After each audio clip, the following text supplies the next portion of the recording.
What's up, Tru Heel Heat? Tru Heel Heat. What's up? Tru Heel Heat. All hands is on me.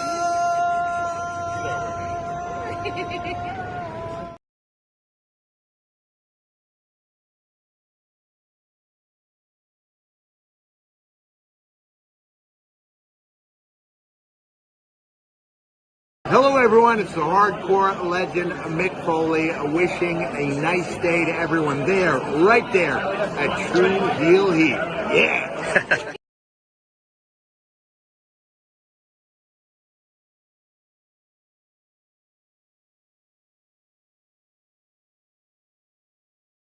Hey guys, it's Rosa and welcome to Tru Heel Heat.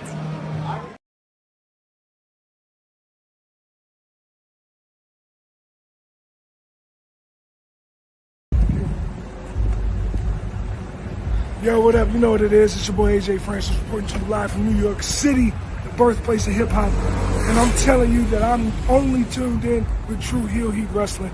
Holla at me.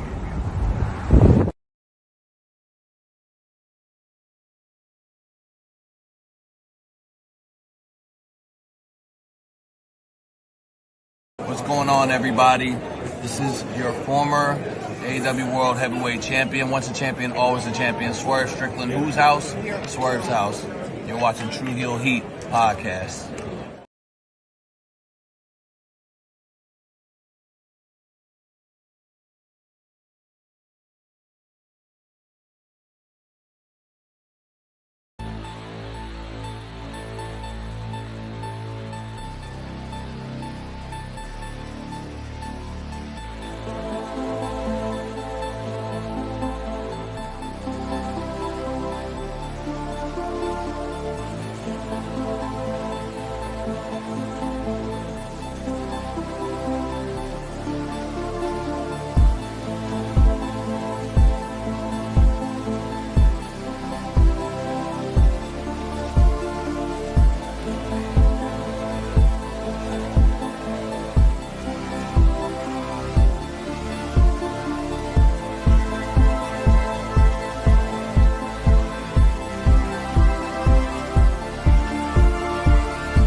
It's Saturday morning. You know what that means. It's time for some Tru Heel Heat. The Saturday morning cookout is on the grill, and we got a lot of wrestling news to discuss, including WWE convoluting Survivor Series War Games and turning it into the new Hell in a Cell pay-per-view. Are they? Are they not? We will discuss that. We will also discuss the new update on Becky Lynch's WWE return. Speedball Mike Bailey might be on his way to All Elite Wrestling, and Ring of Honor back to the Hammerstein Ballroom. There's a lot to discuss, and you know we're going to talk about it. It's the Tru Heel Heat flagship podcast. Let's hit the intro.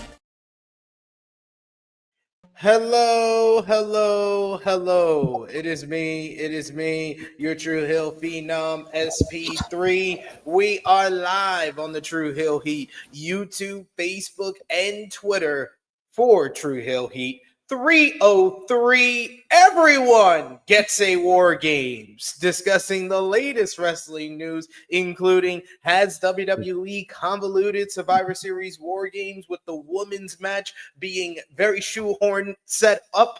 New update on Becky Lynch's return to WWE and the plans for it. Speedball Mike Bailey on his way to All Elite Wrestling, possibly. Recap of this week in wrestling with WWE SmackDown last night, featuring Roman Reigns and OG Bloodline needing Paul Heyman after the new Bloodline added Bronson Reed for War Games. You have Raw, NXT, AEW Dynamite featuring Adam Cole failing to complete MJF's full gear gauntlet, Rampage, ROH TV, TNA Impact. Plus, we got final predictions for NJPW Stardom Historic Crossover tomorrow morning. But the gang is back. The trio is here with you. First up, we, of course, got the beautiful, the lovely princess of all the Tru Heels, Miss Krssi Love. How are you doing? I'm here, friends. What's going on? Good morning, good afternoon, good evening. I'm not liking what they're doing the War Games. I'm not a fan. Sorry. Hate it. Don't hate me, hate your mama. Yeah. Okay. No. I totally understand. Like I felt stupid. it. Let's have 4 and 4. Raw, and then they just confirmed my beliefs on SmackDown last night. Right. So now we're gonna we'll talk about it because we'll talk about it. Yeah. And of course, we got the true draw himself, Josh. How are you doing? I was struggling this morning. I thought I had enough time, and I saw the time. I was like, "Oh shit!"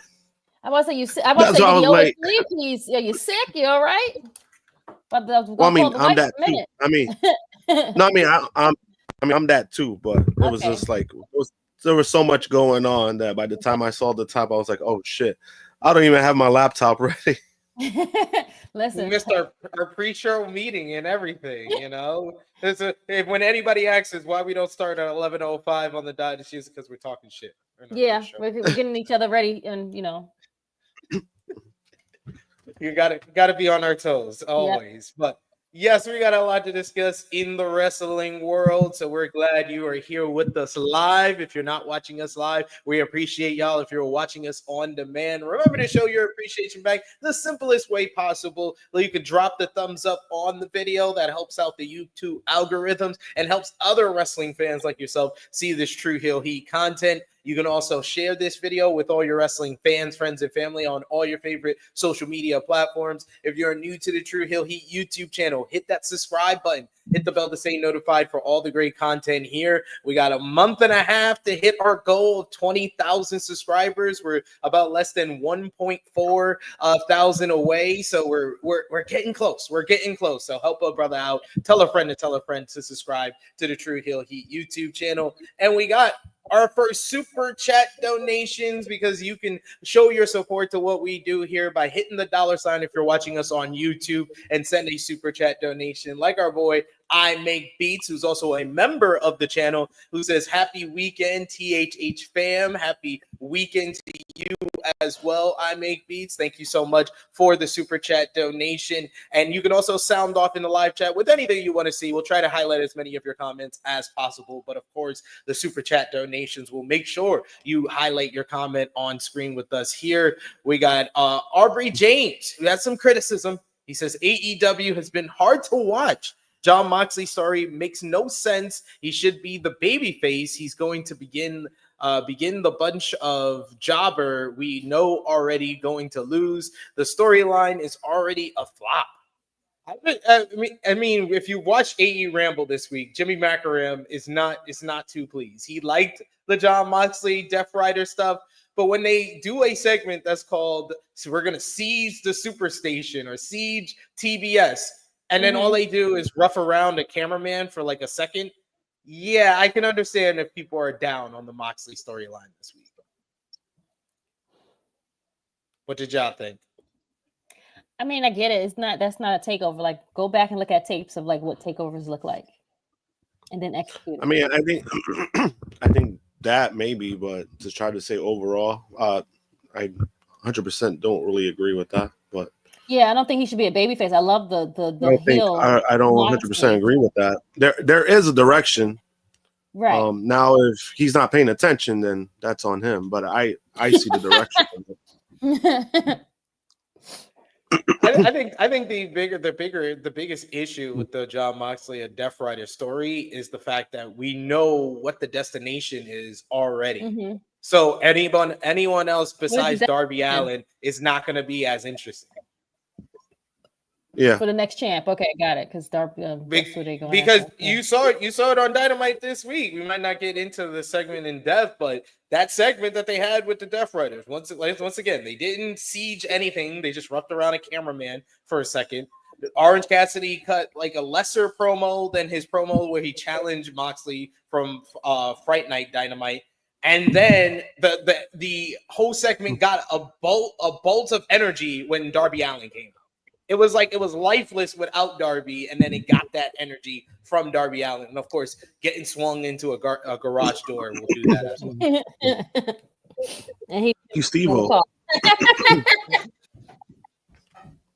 He's always doing it. He's always got to do that. I love that he gives his life on the line. And he was in they were in Connecticut. He was in Whole Foods and still full Darby Allin attire, like face paint at all. He's at my brother's job. My brother was like, "Look who I see on the line," and he's at the self checkout. And full pink fur jacket on, face paint. It's great stuff. I was like, I would expect nothing less. Oh, of course. He's that all day. That's not a character. I would expect nothing less from him. I was like, exactly. Full character mode. We're not gonna. What's kayfabe? What is this? Chuck Berry says, "What's good, THH fam? I have one little complaint about SmackDown last night. Montez Ford, I see you. I feel your pain, brother." Oh. We don't have that in the notes for the news this week, but yeah, the Street Profits and their frustration in interviews as of late have been very noticeable. But the fact that Michael Cole said it on commentary last night, it makes me believe they're trying to make this part of their story. But I would love to believe that this is really how the Street Profits feel, because apparently their contract is going to be up at the beginning of 2025. So, ooh, but okay. I don't see him leaving his wife though. No, I don't see him leaving his wife. That's the only thing. I do not see if he was not with Bianca, I really wholeheartedly feel like he would have left by now. But since his wife is there and she's one of the vested people in that company, he ain't going nowhere. Now his partner, on the other hand, probably was like, "Yeah, that's your business, bro. I could you know." He's like, "That's you. I got a wife and kids at home. I got wife, take care of mine." The newborn's like, I might just stay and keep this money, keep going. But hey, what do I know, right? Like all those guys in the 90s from WWE that looked at Eric Bischoff just handing out money, like, I might go over here. Right. I will work less hours, I'll work less, and I'll still get paid a lot of money. Absolutely. Sign me up, friend. I can stay in Orlando even longer. He's like, "That sounds perfect to me. Perfect. Thank you. Thank you so much." But yeah, I understand the Montez Ford and Street Profits frustration. It has not been the best run with Triple H in power for them. He doesn't see color, guys. He doesn't see color. It's not anything to do with color. We got Eric Isaac who says, "Fine for Ian, buddy," but hey, whatever. Eric Isaac says, "Hey, THH fam, the road to Full Gear, War Games, and Turning Point has gone full throttle. I feel like one of these things is not like the other." I'll let anyone else interpret that how they want. We got I Make Beats who says, "Another pay-per-view this weekend, 2024. We've been eaten with all these shows. It's like every weekend." Yes, pretty much. It is like every weekend now. Yep. It is like every weekend. It's just kind of ridiculous, but it's the wrestling. What's this weekend? The New Japan and Stardom show. Oh, that one. I was like, what? Bridemaster, he thinks nothing wrong with AEW. See, everyone's gonna have their opinion. Some people think the issues with AEW is the storyline. You know what it is? Some people think it's the ticket sales or the ratings. People like you know what it is? It's a structural thing, but you know what it is? It's not even so much like, yeah, AEW has problems, but like I think what it is that if somebody has a problem with AEW, I think they kind of go a little too far with what their issue is. And there's people saying, "Oh, there's nothing wrong," then they're gonna be like, they're gonna be very protective of that. Even though I'm like, I mean, it's okay to criticize stuff. Like if it's something that's not right, I think that's okay. It's like WWE. Everybody loves WWE now, but I mean, they have their fucking problems. Like, and we could point that out, especially like the last while. There's a lot I could point out that is like terrible. It's not good. But because everybody's getting what they want, nobody's really going to complain about it. Yeah, and it's doing well business wise. WWE, this is the difference between WWE and every other wrestling promotion. If business wise it's going well, then it does not matter the quality a lot on the product or the little issues. And especially because with Triple H, we don't have the overall just lack of cohesive storytelling that we had with Vince McMahon. He does tell a story. Sometimes he tells it way too long. Sometimes he rushes the whole shit completely. He has his issues as a booker, but his issue is not the lack of cohesive storytelling that was prevalent with Vince McMahon. So he's already an improvement. And then the money's looking good as well. There's nothing to complain about if you're a WWE fan. And I think that's led to the WWE fans who want to keep AEW down and keep AEW in the same position. And I'm not saying it like AEW hasn't provided to the position where they're at and where the state of them. I do think that it is a down time for AEW, just because of all the contractual stuff that's been going on and the lack of storytelling and the women's division and the tag team division for a lot of the year, but the women's division more recently since All In. And then on top of that, the ratings are not looking good. You're doing in half full arenas. Yeah, it's a downtime for AEW, and there's nothing that they could be like, hey, over here, look. The only thing they have is a pay-per-view. Every time there's a pay-per-view, that's when they get a big bunch of positivity. Pay-per-view is where it's at for AEW right now, and not the week to week. I mean, yeah. But yes, we'll talk more about AEW and WWE as always here on the Flagship Podcast. We got one more super chat donation to get to here. We got Chuck Berries, who says the thing is that this was also a cheap shot at Bobby Lashley, and I was not feeling that. Yeah, with Michael Cole mentioning it and not mentioning Bobby Lashley by name, and saying that they linked up with Bobby Lashley and then they stopped getting like a push, that type of stuff. I can understand if people are like, nah, that's a cheap shot at Bobby Lashley. Why they gotta blame Bobby Lashley for where they at? Bobby Lashley wasn't getting pushed as well. He just decided to leave. That's the only difference. His contract was up, so that's why he was like, all right, yeah, I don't need to. We're not renewing this. Like, I'm good. Like, this is okay. I'm ready to part ways. And they offered him a deal compared to other people who didn't want to stay there. Correct. Not offering them, not renewing the contracts. They wanted to keep Lashley, knowing that Lashley was probably on his way out anyway because he wasn't being used. So priorities, I guess, right? Yeah. Hey, we got to blame it on someone. You can't blame it on the people that are actually, booking the damn thing. So you got to blame it on someone else. But let's get into last night's WWE SmackDown. But before we do that, of course, we start off every Flagship podcast with our Tru Heel roll call, shouting out y'all who's supporting us across social media and here on the channel. Our top 3 conversation starters on our Tru Heels group page. You got Vegas Bad Boys of Podcasting. Number 2, Rion Yingle. You got number 1, Stewie John Palmer once again. Patreon backers, you got Bala B, Alan Weinstein, Negro Buck, Alex McCarthy, Professor Chris, Trey, Robert, Steve, Ladarius, John, aka Russell Scopes, Dan, Kobe, Dolores, John Martin, DJ Eric, Marcus, James, Allen, and Santo. Thank you so much for supporting us over at patreon.com/Tru Heel Heat. $3 a month gets you exclusive content and the best place to support us when we are not live here. But let's get into it, what we missed, and we'll start off with WWE SmackDown last night.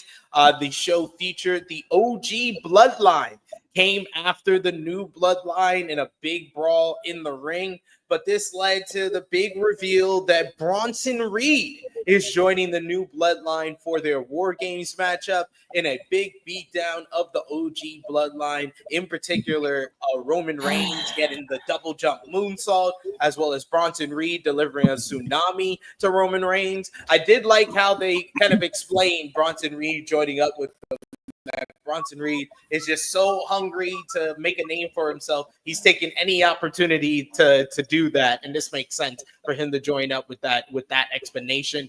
But it led to Jey Uso, who had been telling Roman since earlier in the night backstage that he needs to make that call. The show ended with Roman making that call to none other than the wise man, Paul Heyman, but finding out that Heyman's number has been disconnected. So he's left with even more questions.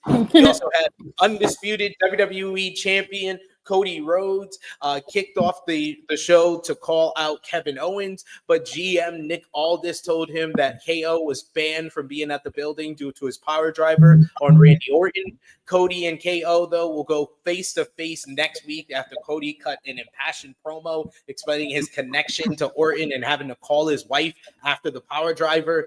You also had Bailey beat B-Fab and Candice LeRae in a pretty good triple threat matchup to advance in the WWE Women's United States title tournament.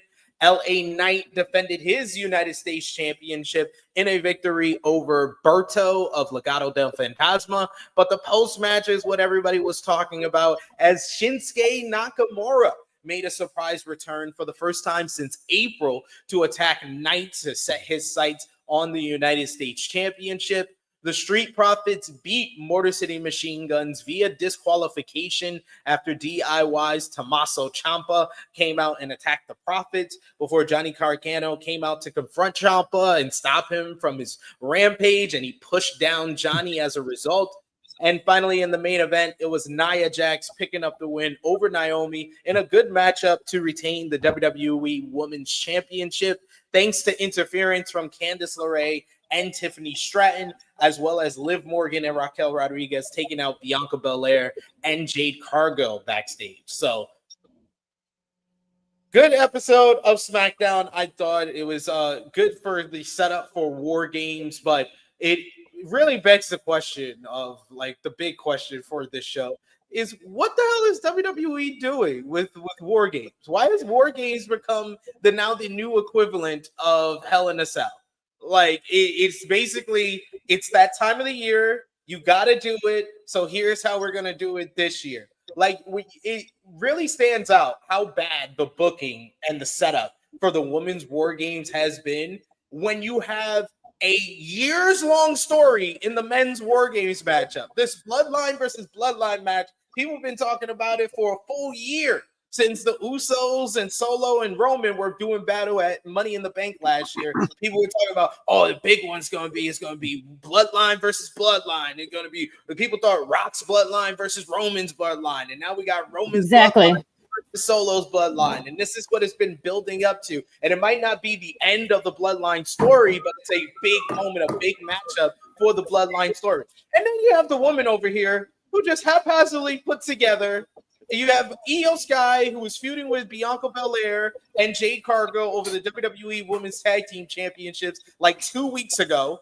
You got Io and Bianca. Io cashed in Money in the Bank on her. And the last two War Games was Damage Control versus Bianca Belair. And you haven't built up to this being a big moment with her teaming with Io Sky in any way.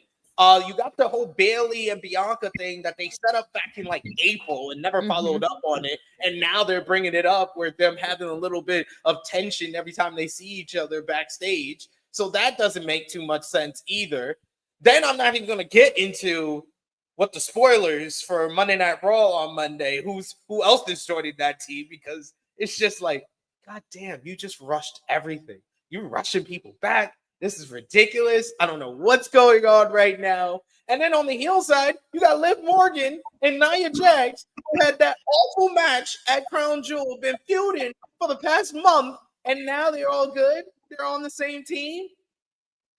This women's division, we talked about a couple of weeks ago, Miss Krssi Love. I think that was the one you missed with me, Top Guy JJ, and True Jaw Josh. With Liv and Nia as the two champions, and them having fairly, I think we can all agree, fairly stale or routine or formulaic kind of acts to them. The next title match is going to have Tiffany Stratton come out and interfere and either cash in Money in the Bank or help Nia get the win. Every Morgan matchup, Dominic Mysterio is going to cause a distraction or Raquel's going to interfere, and that's how Liv's going to win. It's very formulated with both women. So when you have the women's division like that, and then you shoehorn this whole women's war games, it really makes it stand out even more, all the flaws for both title pictures on Raw and SmackDown. It's a headache. It's unfortunate that both you knew you had this pay-per-view. You guys had this scheduled for how long? And now we're just getting everything and throwing all our ducks in one basket, and we're just going to pick all of them out. And it's a sad case. It's a sad case where now everyone is just okay, yeah, we're just getting ready for something that's in a week and a half, and now we just have to just throw them together. And and you can tell it's so rushed because nothing makes sense, especially for the women. You just had these two girls fight at the Saudi show, and hold on. But yeah, and no, it's just had them fight at the Saudi show, and which was terrible.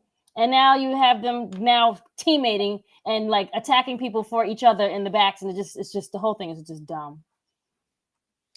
It just very feels okay, these are the heel women, these are the babyface women. Let's figure out a way to get them into the matchup. And War Games shouldn't feel like that. The War Games that even with NXT, when we knew it was every year, you had Undisputed Era there. So it would just be who against the Undisputed Era. And people were fine and were eating it up for years over in NXT. For years. And you kind of had that with Damage Control the last 2 years, but they lost both of them. So they didn't even, they weren't even that good at War Games. And now they're going to be teaming up with Bianca Belair and Jade Cargill and Naomi or anyone else who joins up with this team. I want to go back to the War Games of the Dangerous Alliances, of the NWO, of the Four Horsemen. It's okay to you built out the whole WWE where everyone's in a faction, everyone's in a group, everyone has friends.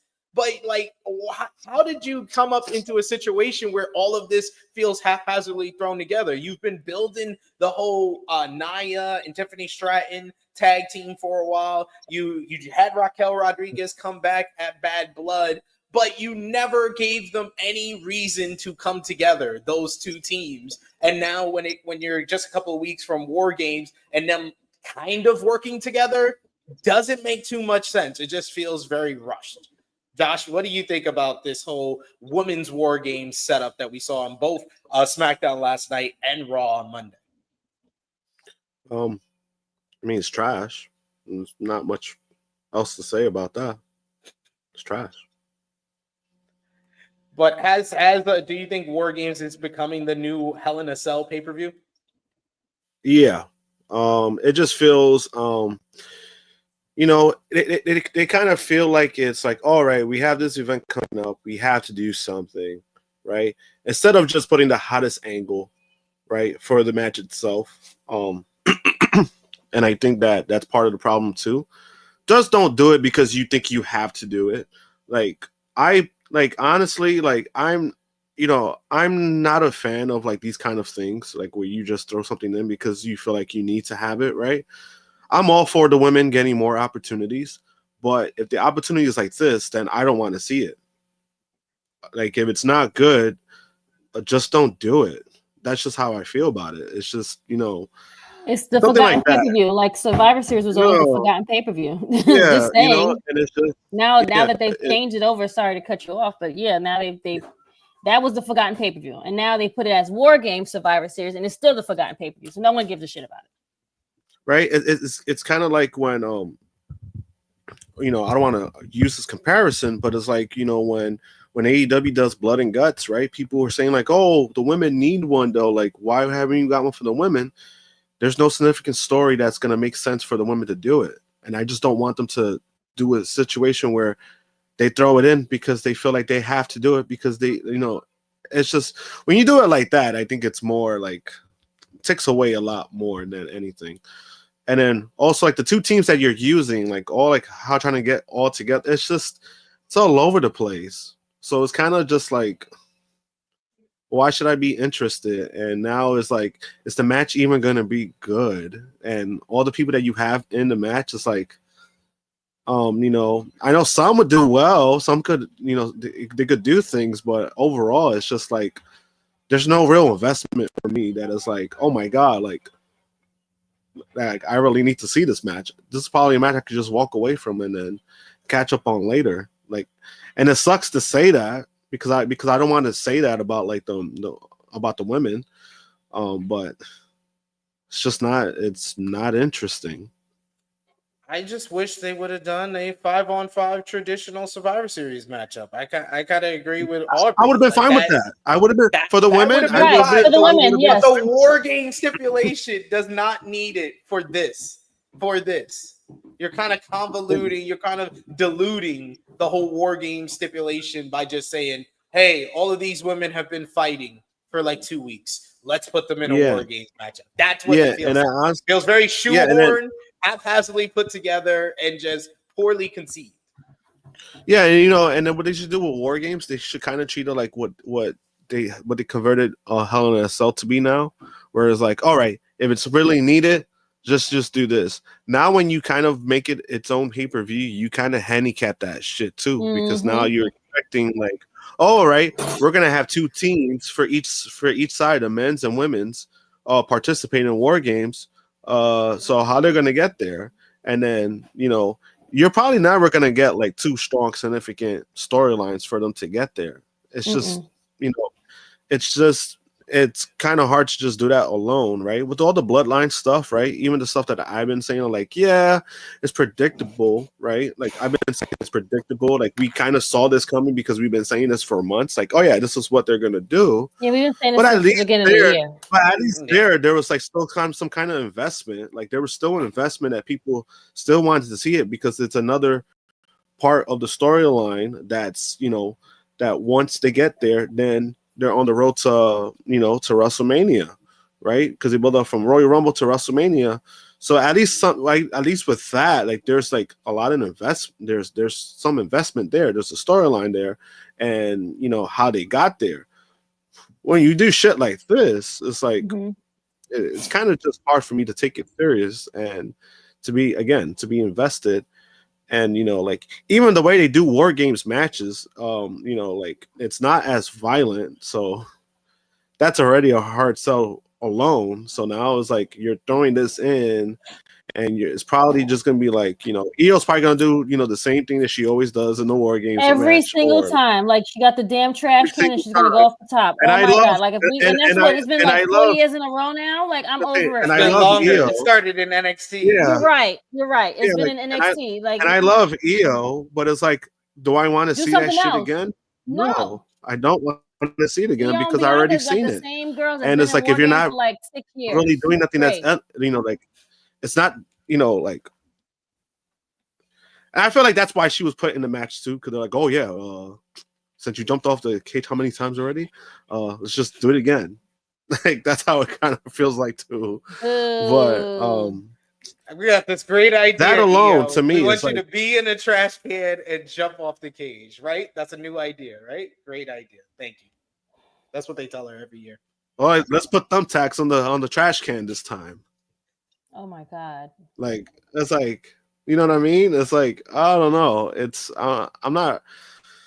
I mean, it's unfortunate. I mean, the women, whoever's in it, hopefully they do well. Hopefully somebody shows out and it does something for them, right? I think that's all I could really ask for. Like, hey, if somebody does something crazy and they stick out and it benefits them going forward, by all means. But it's just the way they went, the way they got there with this. I'm like, guys didn't have to do War Games. You could have just kept it something. You could have done something else, 5-on-5, or just not do it at all. Like I would have been just fine with that. And what do you think about the whole 5-on-5 stipulation? Because that's been a big talking point of the 5-on-5 stipulation for the men's War Games matchup.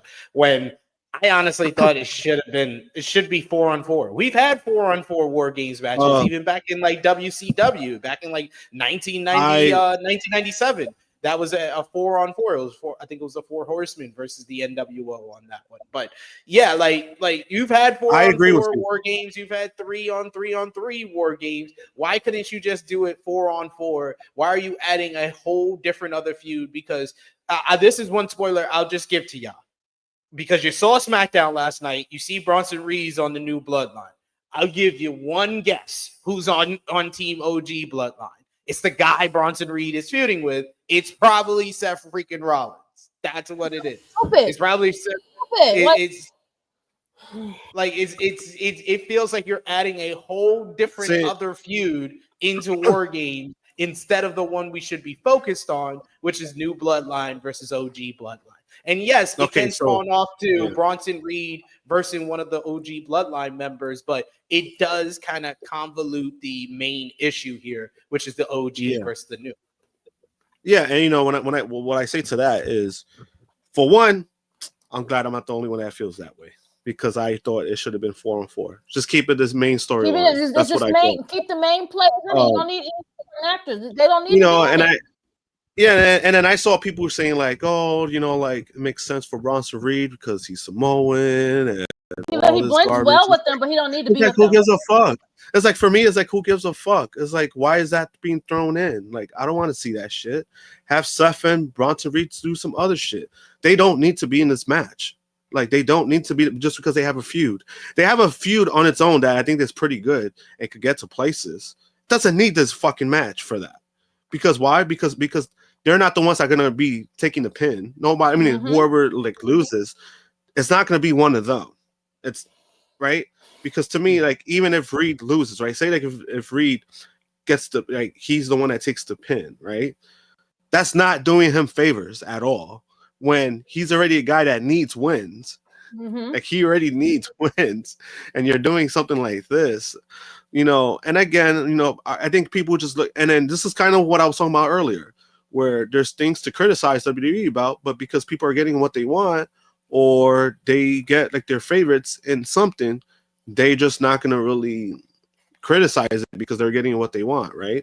People want to see Bronson Reed get his moment. People want to see Bronson Reed, do bigger things, which is, I think it's very fair. I think the guy has put in the work, and I think he has put in the work, but I want him to be in a situation where it not only makes sense, but it's like not thrown in, and they're trying to sell this whole thing like, oh, he's this and that. But I'm like, guys, you legit try to say that this man is a draw. He sells tickets, and yet you had him lose. And you had him lose two big feuds, but not two big feuds, but you had him lose two big matches already. And it's like, how can you sell me on a loser? Like, you know what I mean? Yeah. And that's part of the problem too. And, that's part of the problem too, no matter what. Like, yeah, he's been killing it, but you got to do more than that. Like, you want him to be presentable. He can't be taking these big losses in these big matches. And something like this, they thrown it in. It's just, I don't know. It's like they could have just stood with 4-on-4, and that would have been as good. And then guess what? Those guys would have gotten more time because it's 4-on-4. You're not really, because you know how you do it, like when they in the ring and then one person comes out, I mean, hey, benefits Roman. He gets to work less again in a War Games match. Last time he only worked like 10 minutes. So it benefits him. But I wonder if he gets his chair again to sit in the cage. He probably does it because, like, oh, wait, that's not heel. I mean, that's not babyface. You got to stand up with him. You got to stay standing up, and you got to want to be in there. We see Call Me Mr. Bonda. He says, "Where you at, Hikaleo or Tala Tonga?" I thought we could have seen him last night. You bring him in as the fifth competitor. I thought that would have been the perfect fit. I thought that would have been the perfect person to be in as the fifth member, but no, you bring in somebody else that don't have anything. I guess they got something planned for him. I guess they got something planned for him, and knowing like the Triple H spectrum, we're probably not seeing him until January.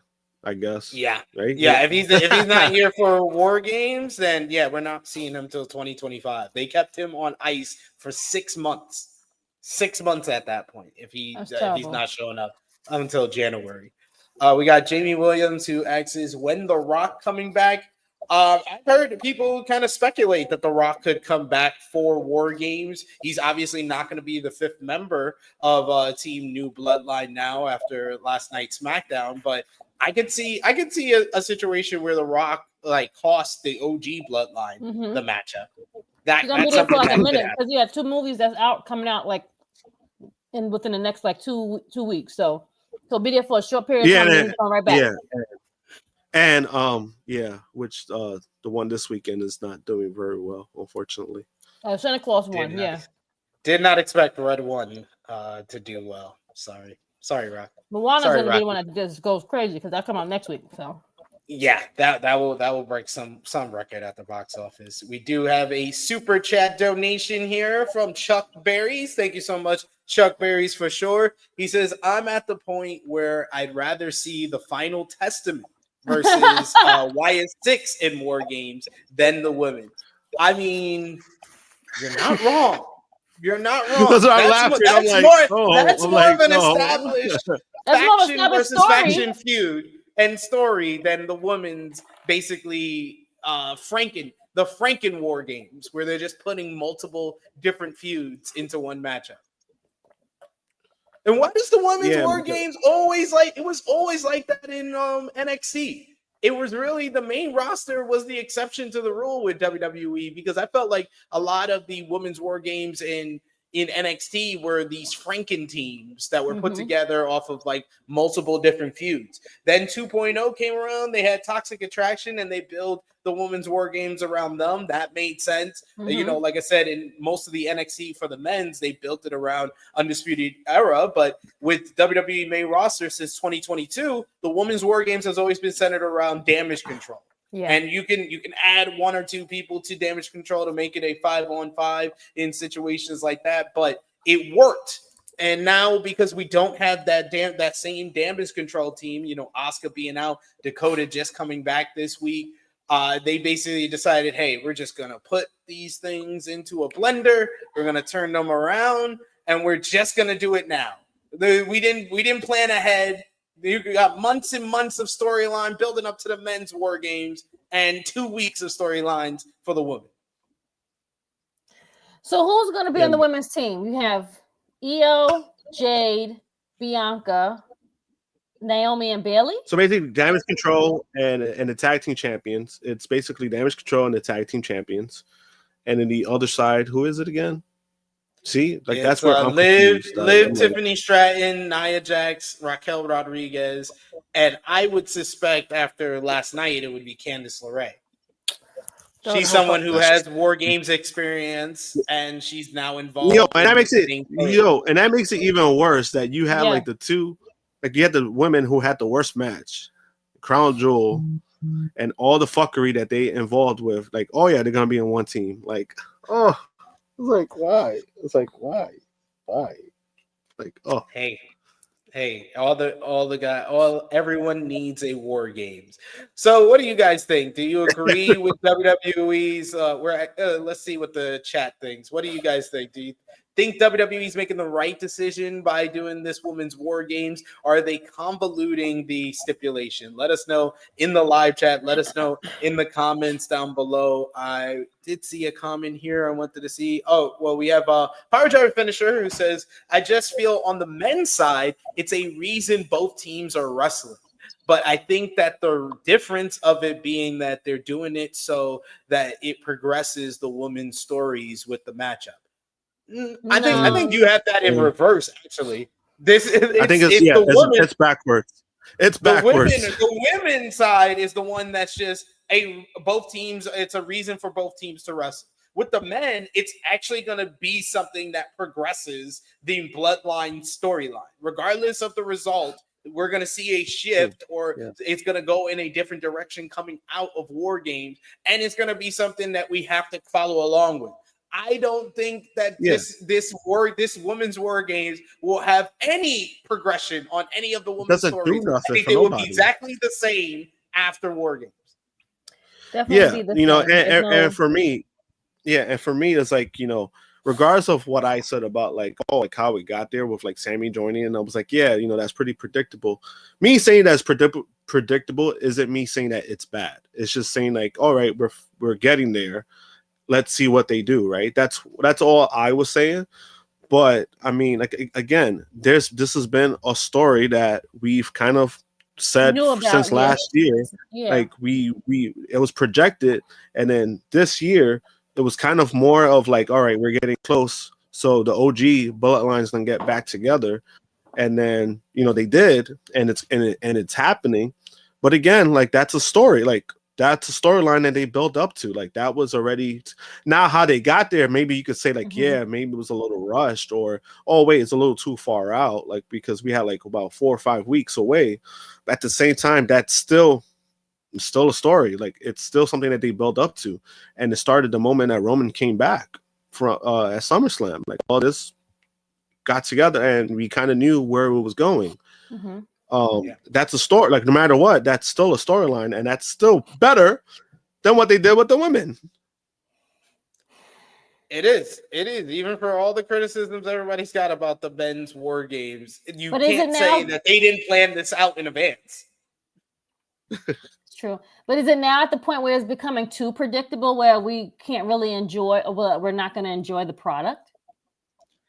No, I think you can know something's coming. Like every year we know, oh, these main top guys that are not champion, they're gonna vie for the Royal It's Rumble. more of your. We know I that think it's more of we your know that personal every year. preference. We know every year we'll get guys like Brock Lesnar or a Rock or a John Cena around WrestleMania season, because WrestleMania is coming up. Just because we know something's coming up doesn't mean that you can't plan it out a little better than what they did with the women's war games. They should have had Nia and Liv, unlike, even though they were going against each other, they should have had them teaming together in the build-up, because they love to do the can they coexist tag team partners anyway. Then why not you just have, instead of them going at each other and doing Liv versus Tiffany and all this other crap, how about you have them team up together against Jade and Bianca? It should have been Liv and Nia versus Jade and Bianca, Liv and Nia versus Bailey and Naomi. Have them team up together. They could still be beefing with each other and feuding with each other heading into Crown Jewel, but at least there would have been that familiarity with them where we said, hey, we've seen them team up all these weeks, so it makes sense that after they're done fighting each other, they team up together for war games. But they didn't do that. They didn't. They didn't do that. That's the whole point of it all. They didn't make it work. They didn't invest most of their time into doing it. I think they just keep going like week by week by week instead of long. Like we have long-term booking, but when it comes to when it gets closer to like doing these monthly pay-per-view shows and events or live events, they wait till like a week or two before or a month before the event. Like you were so vested in Crown Jewel and that shit that you forgot about your next big PLE. Yeah. So like so like what I want to say earlier about taking enjoyment out because something's predictable. I think when it comes to that, it's more of personal preference. So like for me, like it still doesn't take the enjoyment out. It's just that because the way that I view wrestling, I view it in a different way, where it's like, you know, if something is good, I want to see like if it comes together, and if it's good, then it's entertaining to me, right? I'm at the age where it's like it's kind of hard for me to mark out to like certain things, like if somebody comes back or whatever the case may be. It's just hard for me just because like I view wrestling different. But there are still things, like there's still those moments where I get like really excited about, and it's like, holy shit, they actually did that. Like when Danielson won the AEW title, I was like legit happy about that, because I was like, holy shit, like they actually pulled the trigger. And you know, that was a great moment itself, like with his family there, like that was a fantastic moment. So there's certain things like when it comes to that, I think it's personal preference, because there are like, again, like there's people who hate dirt sheets. When dirt sheets leak out shit, oh, that takes out the enjoyment of wrestling. But I was like, at the end of the day, that's that's them doing their jobs. And I still love shit like that, because it's like, if you wanted to be like sports, or you wanted to be, that's part of the sport aspect of hearing rumors and things that are coming out. Hey, this person is a free agent. He might sign with this company. That shit to me makes it interesting. I like that spectrum of it. Like, where there's real life shit that is like, holy shit, we don't know what's going on. That makes me more excited than like whatever they're doing on TV, to be honest with you. Okay. Yeah, I feel you on that. But we'll talk more about the Women's War Games matchup, as well as the setup for it after Raw coming up on Monday. That already was taped last Monday, where we'll get more development. Yeah. You want the spoiler? Sure. Okay, we'll give everybody the spoiler warning. Spoiler warning, everyone. Blink, So blink. pause it for 30 seconds and then press go live. So in 5, 4, 3, 2, 1. Brock Lesnar came back. Nah, I'm kidding. 1-0. The Women's War Games will feature the returning Rhea Ripley. Krssi Love. Okay. She's back, so she. Okay. And apparently she has a Rip Hamilton mask. The protective mask for her orbital bone. Oh, yeah, she did. Okay. Yeah, she did. She got to wear the nose. Somebody there is somebody that's not very. There's somebody in the wrestling community that a lot of people are not very fond of, and she posted a bunch of videos and a bunch of photos. So everyone basically put the blame on her about all the spoilers, which is not really her fault, but because she's very disliked. That's basically what happened. They put the blame on her because she put everything up. But yeah, there you go. So you're gonna have some star power. We're gonna throw another storyline into the Women's War Games matchup. So there it is. But we'll talk more about War Games. We got 2 more weeks before Survivor Series War Games to talk about it. But another big topic this week was Becky Lynch. Becky Lynch is set to make her first public appearance since her WWE exit this weekend, actually. And a new report had an update on a potential return for the man. Lynch is set to make an appearance at Vulture Festival on November 17th, and we'll be talking about her book and career. PW Insider reports that sources in WWE and Netflix say that Becky Lynch is expected to be back with the company by the time Raw arrives on Netflix at the start of January. So my question to you, Krssi Love, our resident Becky Lynch fan, how do you want Becky Lynch to make her return on Monday Night Raw on Netflix? And since it's in January, of course, we're going to have all eyes after the Netflix premiere will probably be on the Royal Rumble and WrestleMania. Who do you want to face Becky Lynch at WrestleMania this year? Okay.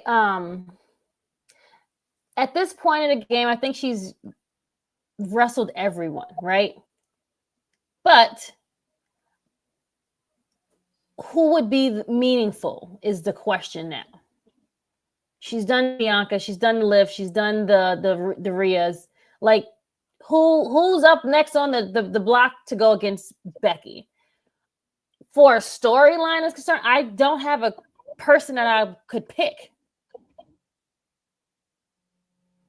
That's fair. What about you, Josh? How do you think Becky Lynch should return? I'm actually kind of on the same boat, because it's like, because even if we kind of say like, oh yeah, championship match, it's not going to do Becky any favors, fan perception wise, because even when she was there and she got the title back, people were pissed off about it. People were like, oh, that this is her being Terrence from Florida. This is her, like this weird kind of thing with Becky that it was just like, oh, like at the time they had to do it and it was the right move. Oh, Becky versus I don't want to see that shit. I was about to say she's done Becky that already too, though. Has she faced Roxanne? I don't think she faced Roxanne. Roxanne. Oh, Yeah. Roxanne. Roxanne I thought- Perez. She didn't. No, I read it wrong because I don't have my glasses. I thought it said Raquel. I was like, get the fuck out of here. Oh. I was like, Raquel I was like, oh is hell like no. so against that. Raquel is I not was like, even oh, top hell no. 5. Like let's just like she's not even top 10. Roxanne could be No. cool. Roxanne could be cool. Roxanne, I think that would be a nice matchup. But, okay, but let's I don't think they do that now. Correct. I don't think they do that now. Not even just storyline wise. It's just that's something that I think you could really have a little nice build up to and leave it down the line. Like I think that one, yeah, wrong. Yeah, that was on me. My bad. That was on me. Wrong Latino. Nah, That's I mean, funny. no, like that'd be cool. I actually like that, Roxanne. That'd actually be a good one, but I just don't see them doing that now. Like, No. but right now, main roster wise, I don't know. I really don't know. The first people that I thought of would be her versus Liv Morgan, because of Liv kind of saying that she retired her and going back after Liv and trying to win back the championship. There's a story there. I do like what Big Boss said in the chat. That would be interesting. Liv Morgan versus Rhea Ripley versus Becky Lynch in a triple threat match at WrestleMania 41.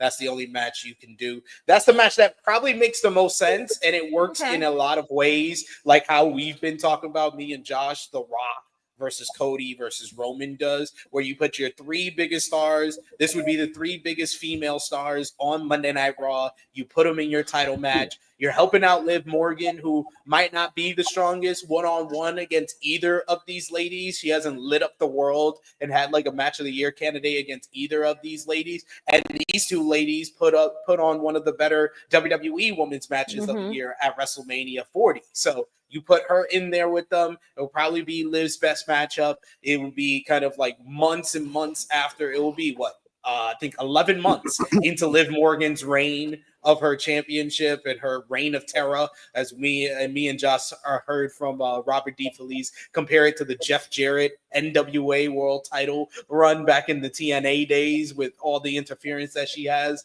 And then they finally kind of neutralize that by having Becky and Rhea in there. That makes a lot of sense.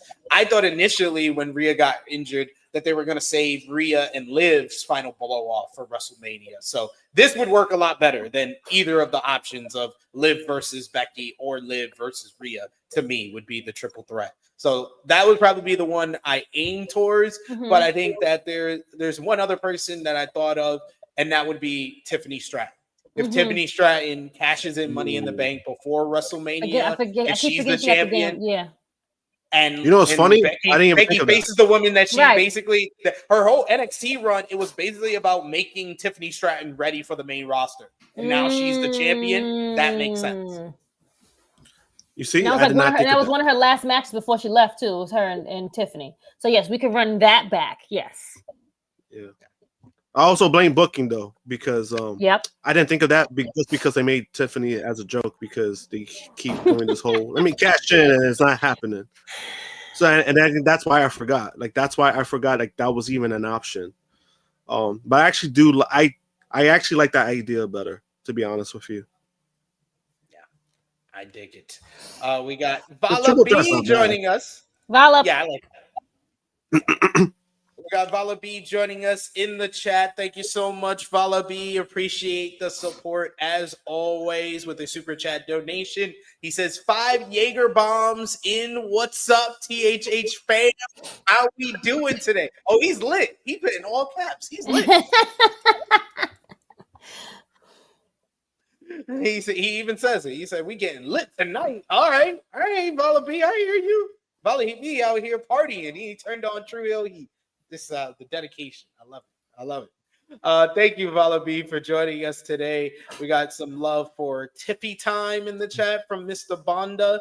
Also got an interesting one here. Will Chisholm saying maybe Becky versus Jordan Grace, because we know she's coming. Okay. Because Jordan Grace is now a part, well, not officially, but she can go back and forth. So yes, and they'll probably make Jordan Grace lose. So yeah. Well, to be fair, she's a free agent in January. Yeah, I think for that to happen, I think she's gonna have to sign and then make it a clear cut that she's not in NXT and she's in the main roster, because I prefer that. So I think that it will have to get there, because again, she's been mostly used in NXT, but once they got her on under WWE property, that makes it easier, because as of right now, like even with the working relationship, Grace is not getting no WrestleMania match until like she's WWE property. Correct. That makes sense. I Make Beats with another super chat donation for us. Thank you so much, I Make Beats. He says, just matching at Bala B energy. Let's go. I opened a cider before. There we go. We always love hearing people drinking, having a good time on a Saturday with us at home. And Bala B confirms he is at home. He said, nah, the party is over. Cops showed up and bailed home. Hey. He's at one of those parties. All right, I see you, Bala B. I see you, fam. Hey, they still do those kind of parties in 2024? Apparently, because the cops these days don't give a fuck. At least where I live, they don't give a fuck. It's like, hey, you can smoke all you weed, but as long as you guys stay out of trouble, we don't. Like that happened last time. We had a block party, and everybody was outside, right? Man, people were smoking weed, and the cops didn't care. They're like, hey, as long as you guys are not fighting, we don't care. Like, right? They legit. I think that they're at the point right now. Is like, listen, as long as y'all not doing anything crazy, where I got to overwork, all I want to do is just stand here. Let me just. That's exactly what it is. That's exactly. They just want to. That's exactly what it is. They're there to patrol and just observe. They're not there. They're not trying to like overwork themselves. They already got to be outside. They really don't want to be there anyway. So what we're gonna do is we're gonna stand right here and we're gonna look at y'all. As long as nobody don't get crazy and do something stupid, we good. That's exactly what it is. That makes it mad funny. At this point in the game, they're not trying to do overwork itself. They're probably on their second shift, and they got to stand here and watch you guys party.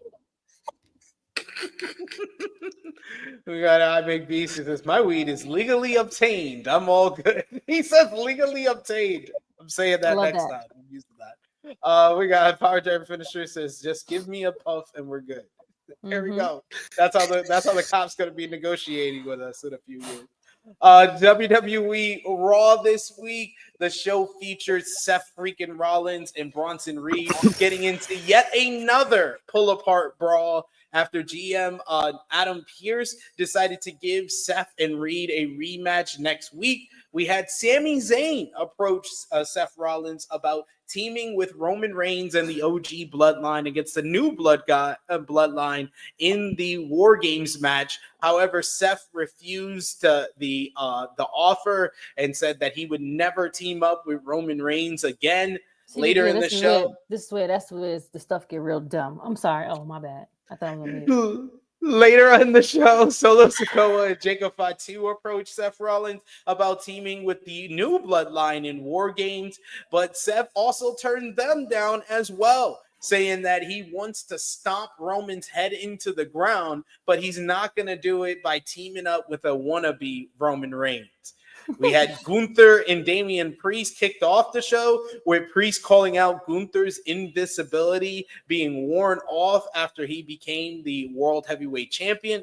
When Ludwig Kaiser came out to tell off Priest, he punched him in the mouth, leading into a singles match, a solid match between Priest with the win over Ludwig Kaiser there. And finally, in the main event, you had Bianca Belair and Jade Cargill beat Liv Morgan and Raquel Rodriguez in a decent main event to retain the WWE Women's Tag Team Championships. Post-match, you had Nia Jax and Tiffany Stratton attack the champions from behind until Naomi and Io Sky came out to make the save as the babyfaces stood tall, seemingly setting up the Women's War Games matchup that we talked about previously here. You also had Dakota Kai made her return, teaming up with Damage Control in a win over Pure Fusion Collective. So the women's division was very prominently featured on Monday Night Raw this week, but everybody was talking about Seth Rollins being the man to be asked to be in the War Games with the Bloodline.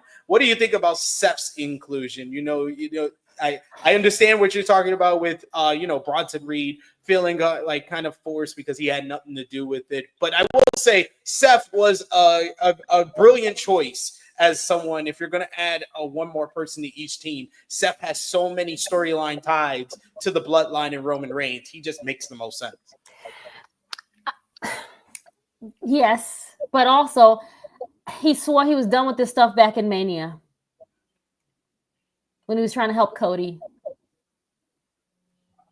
So, it's just like, hey, this was what's happening. And then you had this big debacle. I'm never going to be with you guys ever. You like that, right? That was good. Right? Never gonna be with you guys ever. Sound like a teen, a disgruntled teen. Like, ever. I'm never gonna trust you again. Ever. Yeah, this makes no sense. With him telling Solo that the next time he's in the ring with Roman Reigns, I'm gonna stomp his head in the ground. Like, when? Why would you trust if you're the OG Bloodline? Why would you trust Seth Rollins to be on your team? He just admitted he wants to stomp one of your members' head into the ground. Why should we trust him? And why would Seth Rollins just team with them after saying all of that? Right. I don't care. And I said this on Rated Raw review because I already saw where this was going. And them costing him a matchup against Bronson Reed, who he already beat, is not a good reason. It's not good enough of a reason for him to say, okay, I'm going to go against what I said, and I'm going to team up with Roman for the OG Bloodline.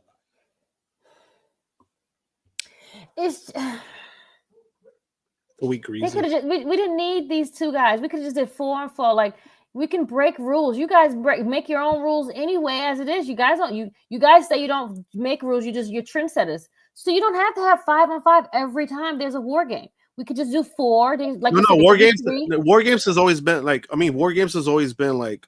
Not 5-on-5, but like there's been sometimes it's been 4-on-4.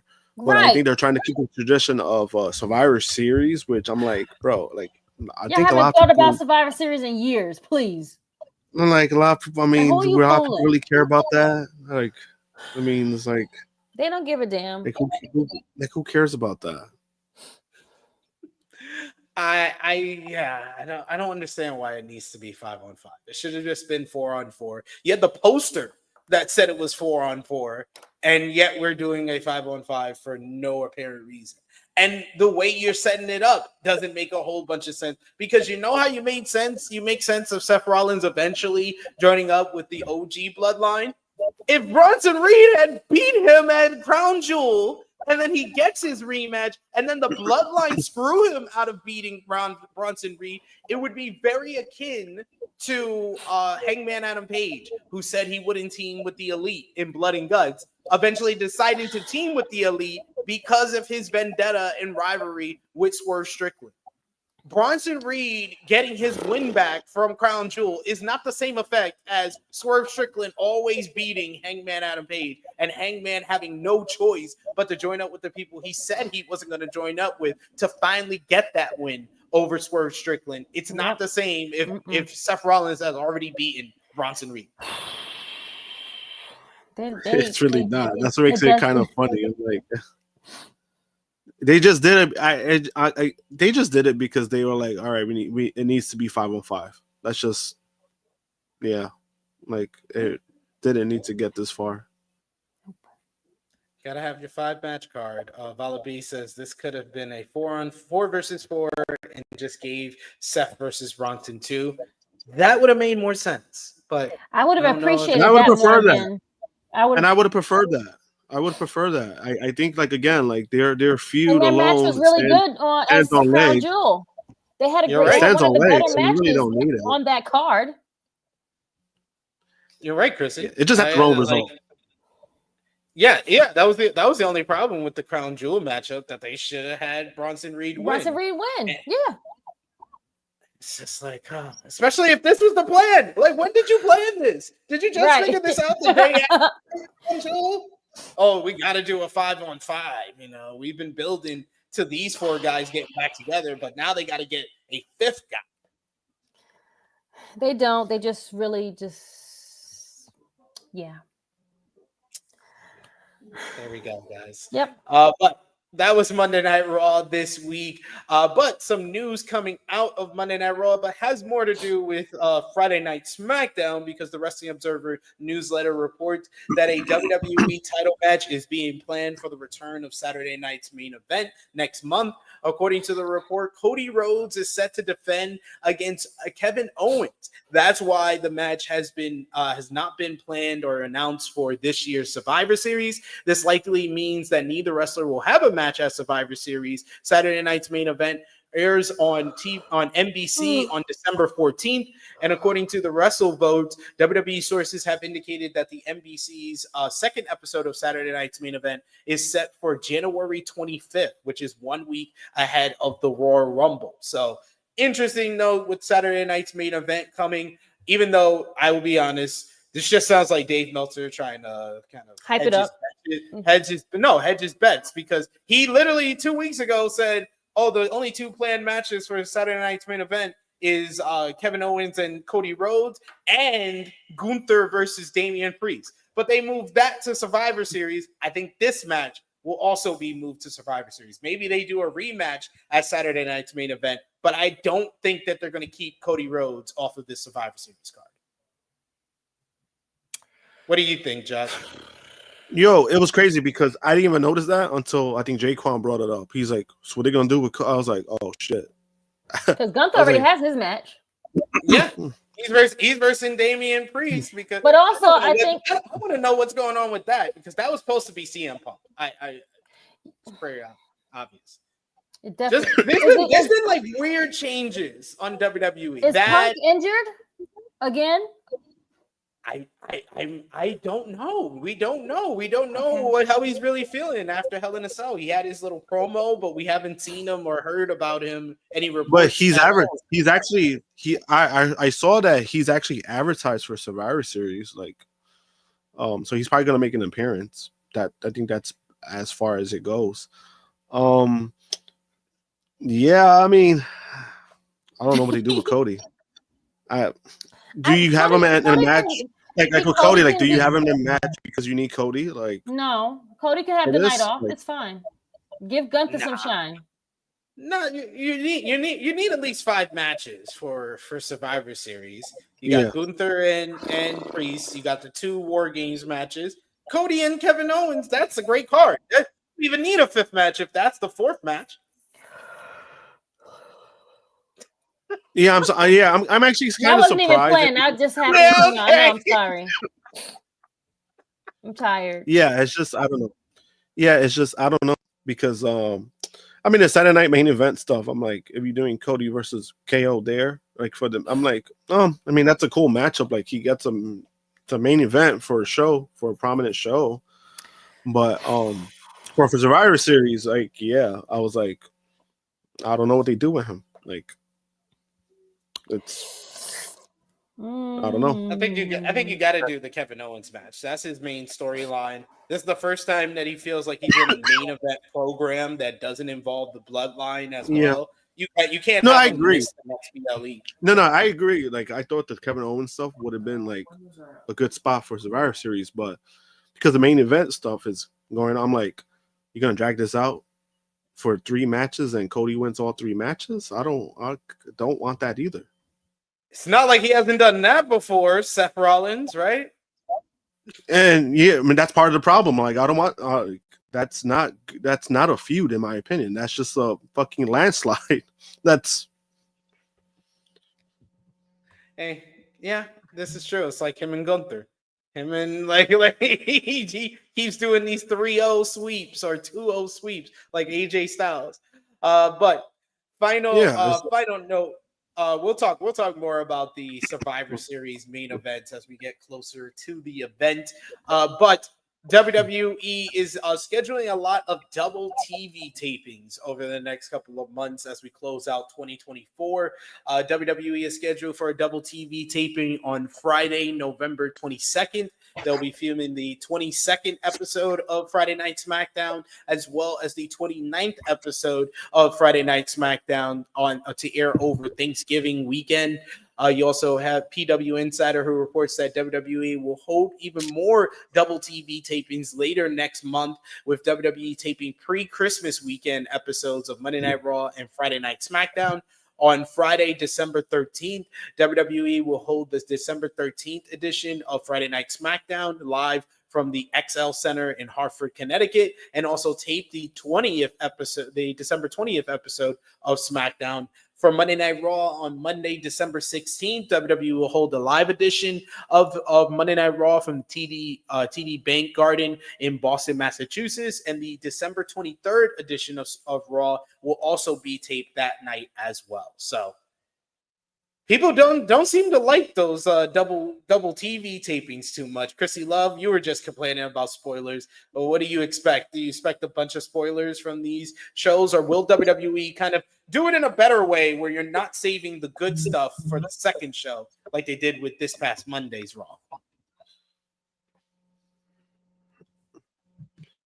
Oh, sorry. you're muted? Yeah, yep.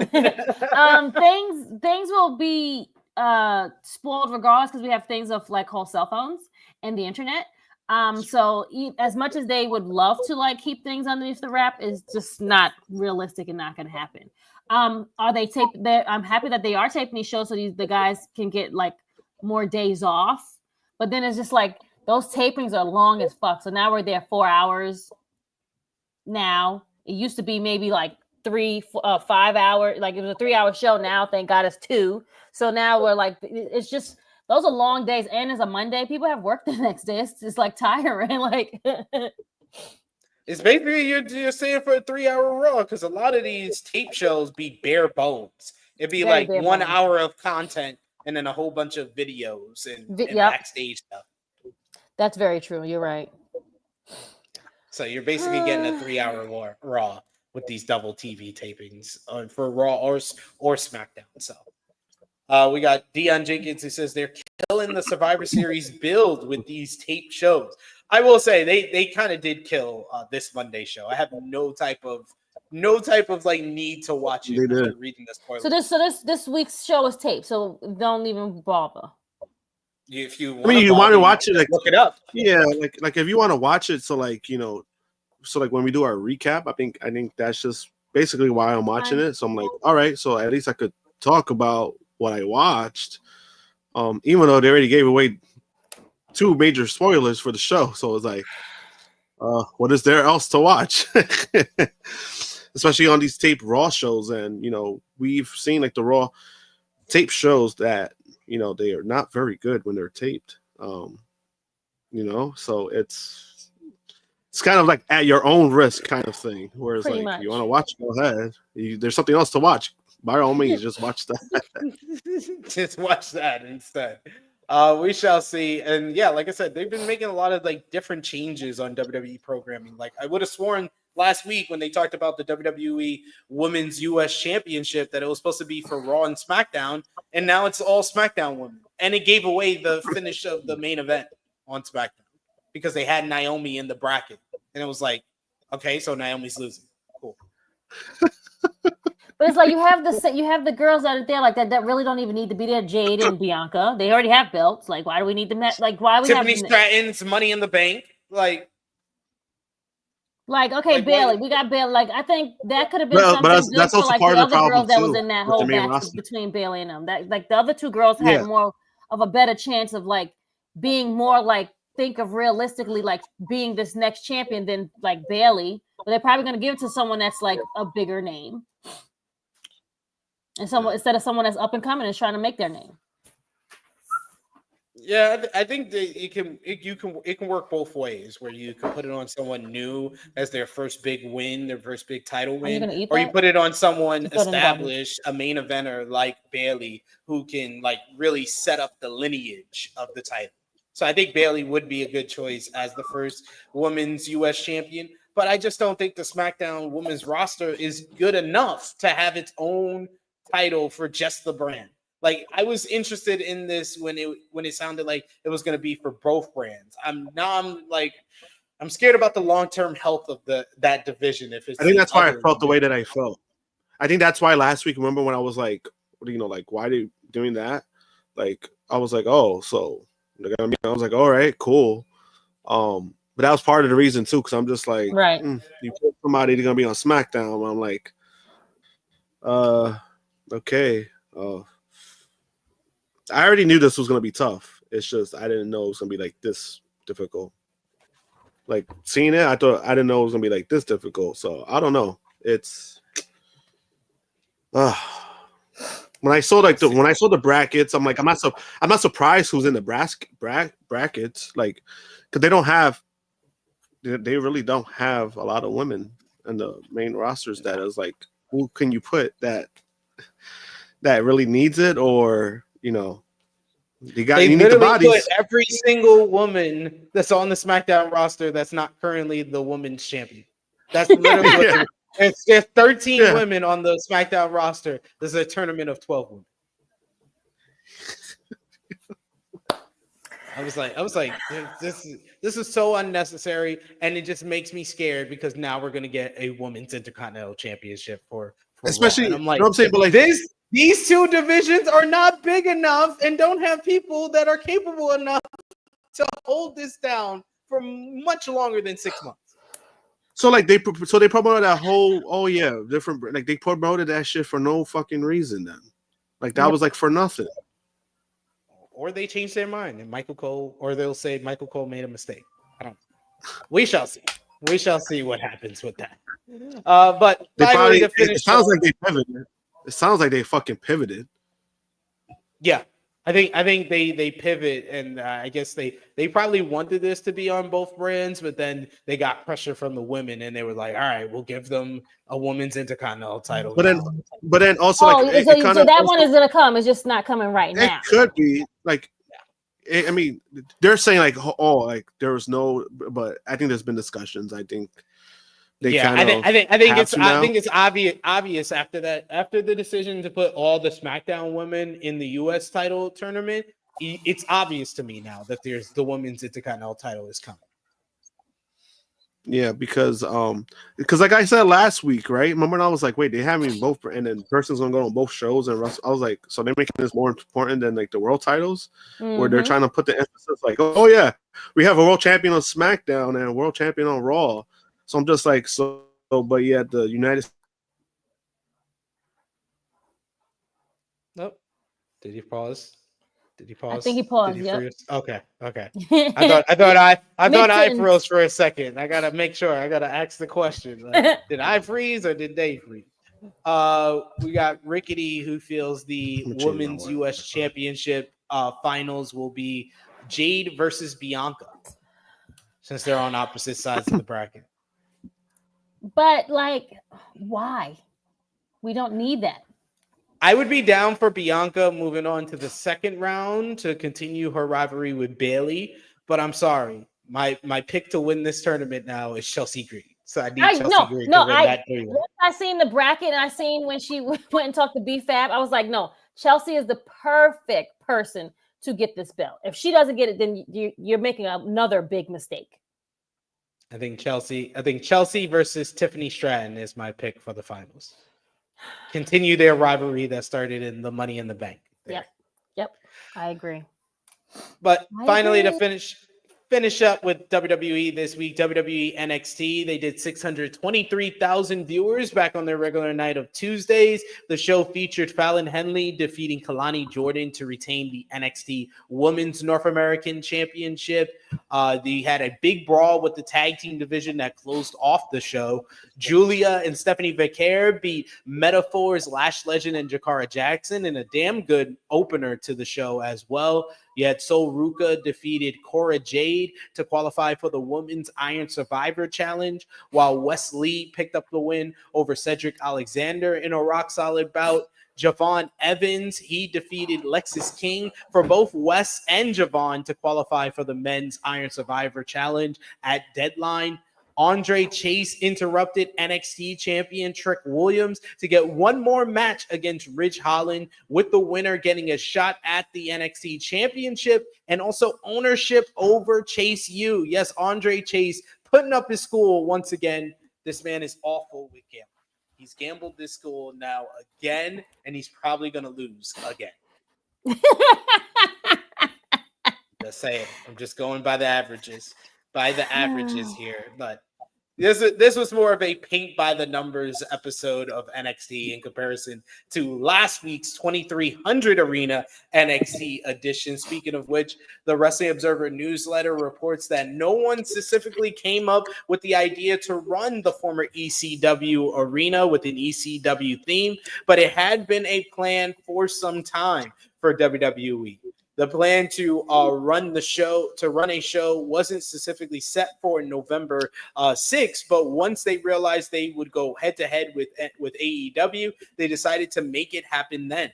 There are rumblings backstage that it could become an annual event for NXT. Would you guys be fine with an annual ECW show for NXT? I think that is ridiculous. That would be so ridiculous. I think that was good for one show, but yeah. You don't need to do it again. That's okay. We don't have to keep doing it. Yeah, you don't have to do it again, because then they're gonna fall in the same trap like they did what happened with One Night Stand. When they did the second one, like, oh, let's do ECW, let's have their own brand, and we saw how that went. It went to shit. Total shit. I don't mind these kind of shows, but to make it annually, you don't need to make it annually. Like, it doesn't need to be a real thing. Yeah, they had a great reaction. Yeah, they had a great, people who love their nostalgia for it. But what does it really do if you do this every fucking year? You take away from that. That means something. Even though I already questioned it myself, I'm like, they only did that shit because they're going head-to-head with AEW. That's the only reason why they did that shit. They're going to do it every year. They have to go head-to-head with AEW, the ECW show. Yeah, and I was just like, yo, like, it doesn't. I mean, hey, I'm all for the fellas getting paid. Like I said last week, RVD, he got paid even though he didn't do shit. No offense to RVD, I love him, but he didn't do shit. He got paid. Hey, his plans got changed. He did say that on his podcast, that the plans were changed for him on that show. I mean, I'm not surprised because I'm not surprised. And I mean, he knew he was getting himself out to, but as long as he didn't give a fuck. He's the second person who said that, because Nunzio said the same thing, that he was supposed to get like a 5-minute match and it only turned into 2 minutes. Not everybody was happy there. They treat their legends very well. Senior Nerd says it's gonna be Jade Cargill. She was the first AEW TBS champion. Please don't do it. She will be the first WWE United States Women's Champion. That is not happening. I would say that sounds like a good idea if she wasn't already the Women's Tag Team Champion. I think her being a champion already negates her from being the first ever Women's United States. And I think that would do more harm than good for Cargill, because she hasn't been presented as like a singles wrestler since she got there. Since she's got there, so I'm like, Bianca's been babysitting her this whole time. That's not a good spot for that's not a good spot for Jade. I wouldn't want that for her, because that the criticism that alone would freaking ruin her confidence. I wouldn't want that for her. You remember they used to call the 4 pillars in their relationship with legends, like MJ being aligned with like Cody Rhodes, and Sammy aligned with Chris Jericho, Darby aligned with Sting, Jungle Boy aligned with Christian Cage. They called that Daddy Daycare. WWE created Baddie Daycare with Bianca Belair taking care of Jade Cargill for a whole fucking year. This has been ridiculous. Which is like so funny, because I'm like, even Bianca herself is not even like. Technically, right now, Bianca's not considered a vet because she's still young in the game. So that makes it more funny. It does. We got Will Chisholm. He says, so why was Scott at the PC talking with people? Thank you so much for the super chat donation and that great segue to our next bit of news. Former TNA president, Scott D'Amore, was reportedly at the WWE Performance Center last week. Fightful Select reports that D'Amore was visiting at the PC and was given a tour of the building. The report notes that there were some informal conversations during the visit, and there is no word on anything more than just a visit coming out of the meeting. D'Amore was released from TNA back in February and has since revived the Maple Leaf Pro Wrestling promotion, which has more dates planned for 2025. I would say Scott D'Amore going to the Performance Center, there might be smoke where there's fire there, because we do know that Scott D'Amore had a 1-year kind of hiatus or 1-year non-compete clause with TNA after he got released from them in February 2024. February 2025 will be here before we know it. Could we see Scott D'Amore either himself go and work with WWE, or WWE have some sort of relationship with Maple Leaf Pro Wrestling, which would be a hit for AEW, because AEW were so intrudes with basically the Maple Leaf Pro Wrestling and their premiere shows. You had Konosuke Takeshita main eventing both nights. You had Don Callis on commentary. You had the AEW International Championship being defended in the main event on the second show. Ricochet making a surprise appearance on the second show. What would you put percentage-wise, 0 to 100, Miss Krssi Love? Scott D'Amore going to work with WWE, or Maple Leaf Pro Wrestling working with WWE? I think that he would work with them before the Make Believe Wrestling or whatever. I would give it maybe, let's say, 68%. Wow, that's pretty high. I'll put it at 35. Okay. I don't think we're at the 50-50 mark, but we're closing in. We're closing in. Him having any type of talks with WWE makes it a strong possibility. So 35%. Okay. I'll put it at. Josh? I think it's like 25%. When you talk to WWE, that alone, it's already like 25% could be a high 25%. But I think it's just him weighing his options. There's nothing wrong with that. I think he's doing his due diligence and seeing like, hey, what they're doing here, what's going on. And I also put at 25 because, you know, they are working with TNA and, you know, they get fired from TNA. So I just think it's more him weighing his options. And I think by him, again, I don't know the guy. I don't know how he negotiates. I don't know how he does things. But him talking to WWE would probably give a reason for AEW, like, hey, we want to talk to you as well. And they'll probably give him a bigger deal just so he doesn't go to WWE. So, again, it could be nothing. I think it's him doing his due diligence. I think could be a free agent tactic once he's available. But, I mean, he's been doing great things with Maple Leaf Pro Wrestling. Like, I've been liking their stuff. Like, I've been seeing it. And then some of the matchups they've been putting on, too. I was like, holy shit. Like, the way they've been getting it together, it's been really good stuff. So who knows? And you know, or maybe he just wants to stick to that for now. Like, we don't know. Like, anything could happen. But I think percentage is small. I don't think it's nothing yet, but there is some smoke. Like you said. Gotta be some smoke where that fire is at. And finally, for WWE news, former Miami Dolphins cornerback Tru Williams has reportedly signed a deal with WWE and appeared on this week's NXT. Bobby Shows of the Dive Bar podcast reports that the NFL alumnus signed with WWE after having attended a tryout over the summer. As noted by Schroetz, Williams appeared in the background of a segment with Ashanti the Adonis and Dion Lennox on NXT this week. So another prominent athlete coming into WWE, it seems. So we'll keep our eye on that. But let's go over to AEW this week. AEW Dynamite. They were back up in viewership, 666,000 viewers. Their highest viewership, I believe, since September for them. And their 18 to 49 was their best number since September as well. The show featured the Kings of the Black Throne, Brody King and Malachi Black. When did we get that name? They got that name since they were on the Indies together. Got it. Okay. I'm like, because I was sitting there, I was like, When did this happen? But okay, no House of Black, but King of the Black Throne. Sure, great. Yeah, it's him Kings of- and Brody. Yeah. Got it. Yeah. Kings of the Black Throne defeated FTR in a great matchup with Brody King looking strong in the end. So happy that they won. I thought they was going to lose. For House of Black to move on and advance for the AEW Full Gear World Tag Team Title 4-way, showing respect to FTR post-match. Jon Moxley and the Death Riders stated that they were trying to take away distractions from Orange Cassidy. Orange Cassidy came out to say that he's coming after Moxley's pawn, Wheeler Yuta, next week ahead of Full Gear. Then we had Darby Allin, who flew out of the stands to go after the Death Riders in a brawl that ensued. It led to Darby stopping the Death Riders from leaving the arena, but that led to Claudio Castagnoli swinging Darby full throttle into a garage door before the conglomeration came out to make the save.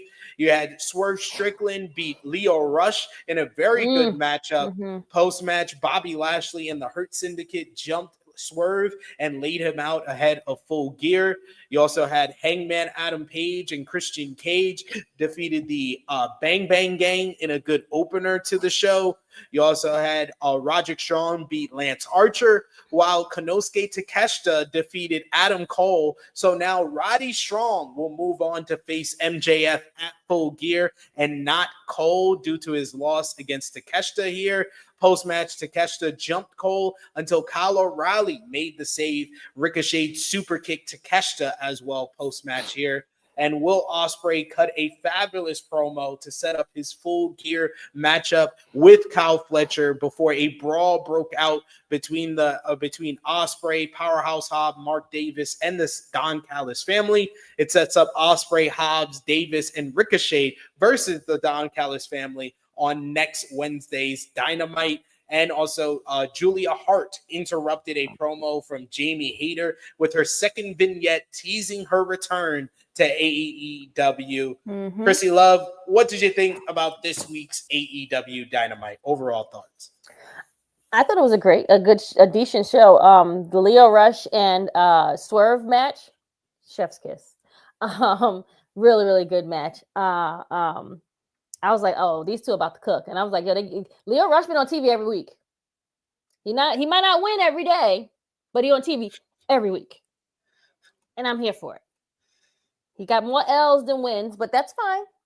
He still be on TV. So I can appreciate that for a fact. And he's given great matches. Like Lio Rush is a great wrestler, and they're giving him like the shine that he not got no belts, but hey, that's fine. So good. And what did you think about your boy Ospreay's promo with Kyle Fletcher? I thought it was great. We didn't need all the other people. But yeah, hey, he got a little winded after a while. I was like, hey, okay, Will, where you going with this? Okay, where you going with this, bruv? You stayed at my house, you did this, you picked up my son, you did this, blah, blah, blah. Okay, where are we going? All right, we know you're brothers. We get that. So I was like, it's a little meh for me for that part. But other than that, he's still great to look at. Still great to look at. Oh my God, you're objectifying him. Oh my goodness. Whoa. Like, where did this even come from, SP? Like, that's not even necessary. Josh, what did you think about Cole coming up short against Takeshita and not getting the match against MJF at Full Gear? I kind of expected it just because I didn't really see Kosuke losing. I didn't really. So, I mean, they made it interesting because it was like, oh, shit, like, what are they going to do here? I think they're going to find some other way to make the match happen. I think the match is happening because they already got it out there. It's just a matter of how they get there. But overall, I mean, I thought the show was good. But I will say, like, it kind of felt like there was a lot going on. Like, it kind of did, like, right? You had like one segment, and then all of a sudden, a bunch of people fighting, and then it felt like it was kind of like nonstop for me, like in the episode. Which, I mean, sometimes it could be a good thing, sometimes it could be a bad thing, because like they're connecting a lot of things together.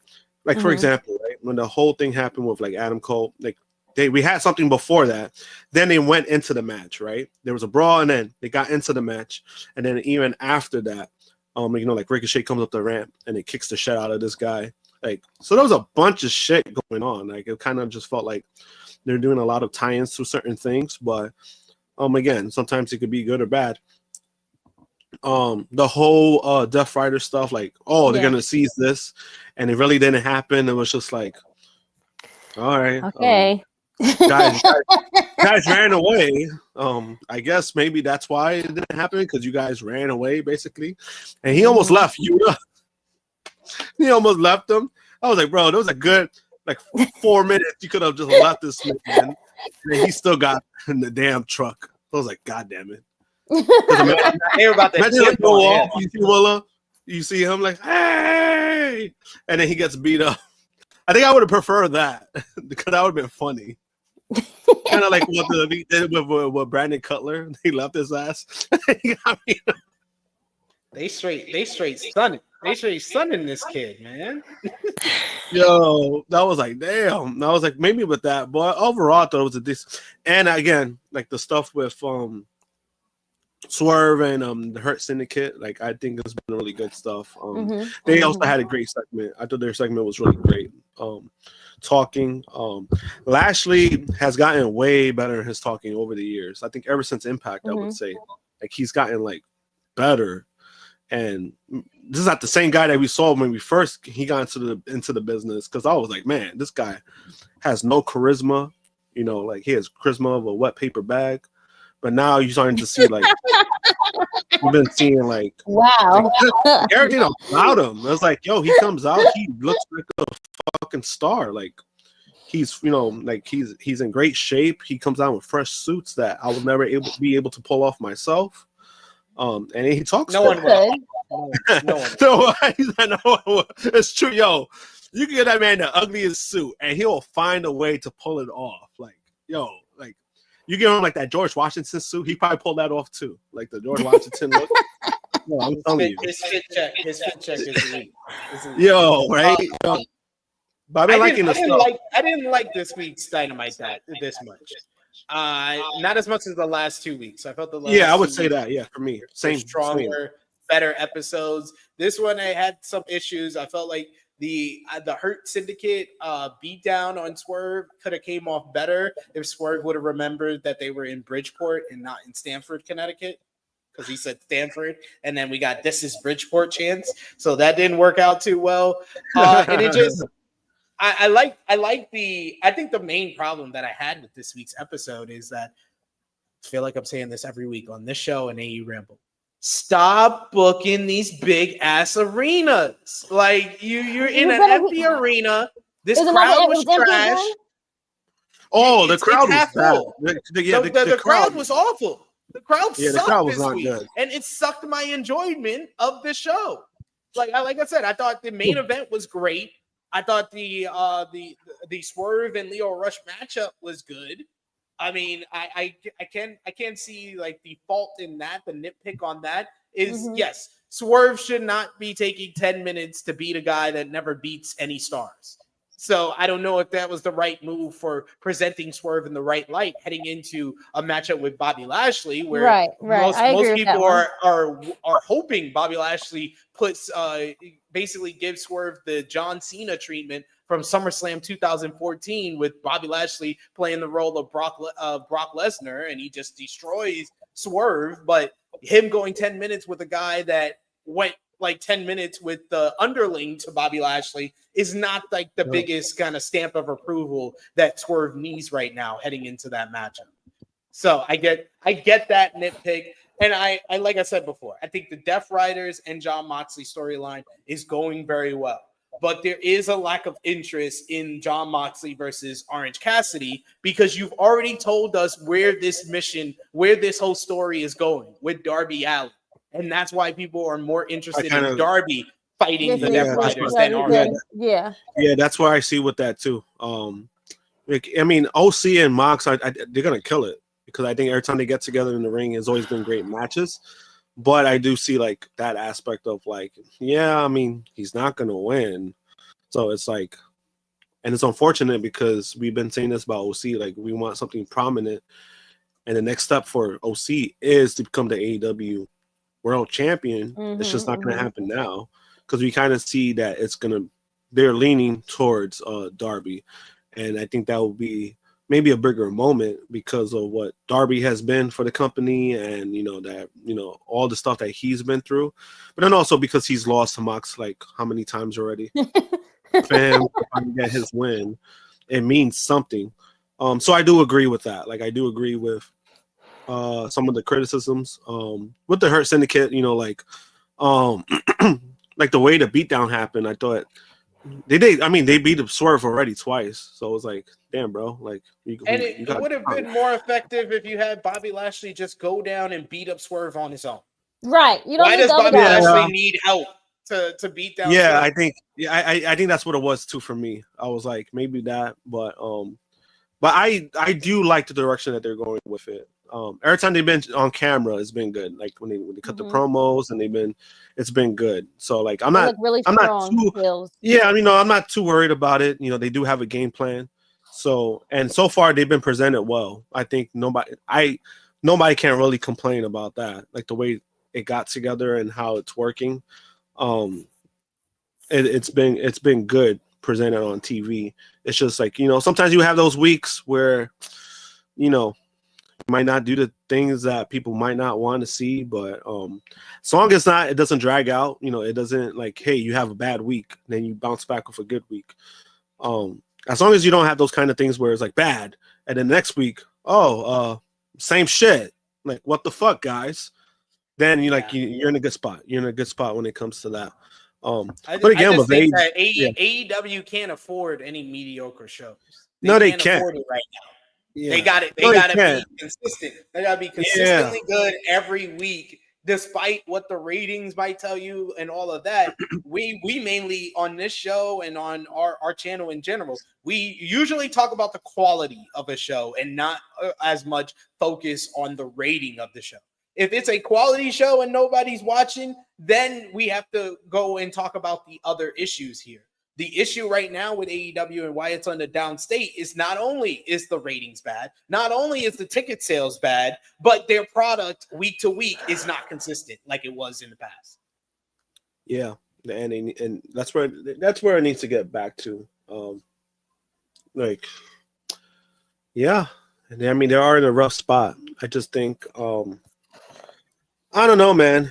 It's kind of just one of those things where, like I said earlier, when people are saying like it's really bad, they'll go on the spectrum and say why it's terrible, why it's the worst thing they've seen on TV, which for the most part, it's not the worst thing I've seen on TV. I was like, there's so much. Not the NWA guys. Yeah, and it's like, yo, like if we're really going there, guys, like you haven't lived through the worst TV that we've lived through, and we could say there's a lot of bad WWF stuff in the '90s that we lived through. We lived through a lot of it. It was crazy. Yeah, so I think that's where it is too. Yes. Like, again, when it comes to the spectrum of like what's go bad, back to those things. I think that's where like the spectrum is when it comes to like fan perception, when it comes to like what's bad, what's good, what's not good. And I think like when we talk about it, I think we give a fair like assessment of things. Like if there's something that's bad, we'll say why it's bad. It's not like we go completely off the rails and say this is the worst thing I've seen ever, and it's like, guys, like relax, this is not like, let's be fair about this and stuff like that. Kind of like fucking like this past week, Tommy Dreamer, he went on this tantrum about like why did the fans cheer for Death Rider, and like he doesn't understand. I'm like, bro, did you not see like people have been cheering for Roman for how long and he was the heel? Who gives a fuck? Like, even though the crowd itself was trash though. Like, so I'm like, if you're gonna criticize something about the crowd about cheering, I'm like, bro, you're focusing on the wrong things, because that crowd was trash throughout the whole show. Yeah, so it was just a bad crowd, and it was in a big arena with like 1,000 people. So yeah, and it's just like, let's not complain about. Yeah, like let's not complain about like, oh, why they're cheering for this person. It's like, shut the fuck up. Like, that's not the issue. There's more issues than that. And that's where I was just like, man, like, I'm like, yo, I love Dreamer, but it's like, bro, like, don't be like your partner. Don't be like Bully Ray, please. Like, I know what you're trying to do. Like, please don't try to do this bad faith bullshit. That is like, we got to criticize the shit that needs to be criticized. And this past week, the crowd needs to be criticized because they were trash. Yeah. This is a good take right here by Power Driver Finisher. He says, when it's good, they find the most minimalistic things to say why the product is bad. When in reality, not everything is perfect, and they're just pinpointing the obvious bad parts. Nitpicking. Nitpick for the foolishness. It's okay. Yeah, but people nowadays, they nitpick and they make it seem like it's a gunshot wound. Yo, when it's only a paper cut. It's a paper cut, and you're treating it like a shotgun. It's like freaking shooting a fucking squirrel with an elephant gun. Pretty much. And Aubrey James says Tony Khan's antics on Twitter has turned me off of AEW. Aubrey, but I just want to say, I'll just say this to your comment. If Tony Khan's antics on Twitter has turned you off of AEW, and then in turn you're watching filed with a lawsuit by Janelle Grant for sex trafficking and sexual misconduct, filed with a lawsuit by the Ring Boys, WWE, and that your big thing against AEW is, oh my God, Tony Khan's antics on Twitter has turned me off of the company of professional wrestlers that I enjoy. I don't want to watch it anymore. But yet you're going to turn around and watch WWE, whose owner was trafficking people, and that probably people that are still there, Nick Khan, Bruce Pritchard, Triple H, knew about it, and you're going to watch them instead? I mean, that says more about you than it says anything about Tony Khan's antics. See, SP, you've done already too much, because it's always going to be like that gray where people just say, "Oh, well, I'm not going to do this because this," but then, it also one, goes they're back all Trump supporters. Two, they all have done all of this other bullshit. Like, we could go down the line and like say a whole bunch of stuff that people from Connecticut do. So it also like goes back to what I was talking about, the spectrum. Like, people who take one thing and they run with it. Like that comment right there about Tony Khan and his hand. What has he done lately that you're going to complain about that? He doesn't do much on Twitter, and like, he doesn't do what he was doing months ago. He promotes the brand, but there's like, when was the last time we complained about Tony Khan and having a rant? Like, when was the last time, honestly? Because I don't remember the last time. The last time was probably it's been a while. It was January with the whole Hook and Jinder Mahal thing. And that's like 10 months. That you're talking about 10, 11 months. Like 10, 11 months ago. But yeah, you're holding on to something that, his aunt.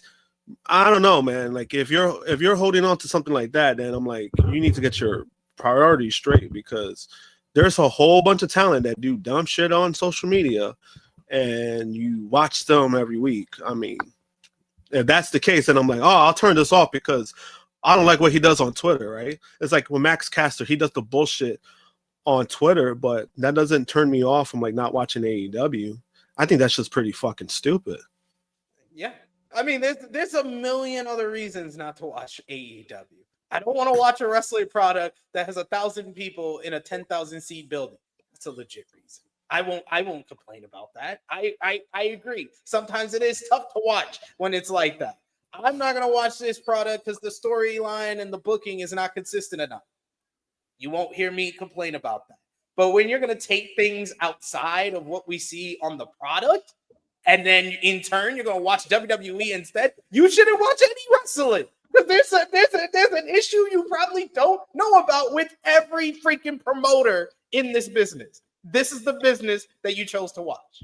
So, and it's like I said, because even if I was to use the example, right, myself, I also use the example, I really don't tune into WWE because I don't like Triple H's responses in his press conferences. That would be pretty stupid on me to just stop watching because of that. Like, we could criticize what Triple H has done and said. That's okay. We can still watch the show because the show is still entertaining and it's still good stuff. I don't know. That's too personal for me. That's way too personal. That's like, I'm going to hold on to that. So that's why I'm turned off by just not watching this because of that. That's a little, I don't know. That's a little, it's just very odd. And I think to me, that's both ends, WWE and AEW. If you don't watch, like if somebody was to come up to me and say, oh, I don't watch WWE anymore because it's like really bad. It hasn't been good since like 2019. That's actually not 100% true because when Triple H has taken over, the product has gotten so much better. These are good things that we could talk about, right? We could talk about a lot of good things that Triple H has done. And the show is way more presentable than it was when Vince was there. These are like, it's not, you could have an opinion, but sometimes you could have a bad opinion too. And if you run with the whole aspect of like, oh, this show has always been bad, then you're not doing yourself any favors. It's kind of like if you used to say, oh, AEW has always been bad. To me, that's not always true. That's never been the aspect because they had their strongest year was 2021. Like you cannot sit there and tell me it's always been bad or it's always been what it is now because it's just not true. But let's talk about some news coming out of AEW. PW Insider reported this week that former X Division champion Speedball Mike Bailey is gone from TNA Wrestling. His contract reportedly expired on November 1st. Additionally, Bailey did not work the recent Impact TV tapings in Fayetteville, North Carolina. Instead, he worked some indie events in Washington State. Fightful Select also reports that Bailey is done with TNA Wrestling, at least for the moment. Speedball previously signed a contract with the promotion in 2021, and his profile was removed from the TNA website earlier this week.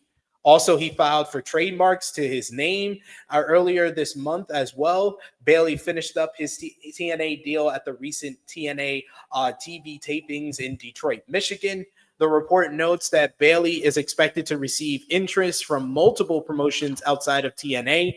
He recently was backstage at an AEW show earlier this year. Years prior, he did agree to a WWE deal at one point. Fightful notes that Bailey is well-liked in the industry, and he will reportedly have people pushing for him to get signed in both WWE and AEW. While Bailey is still appearing on some advertising flyers for TNA, there is no word on plans for him to be used at any future events.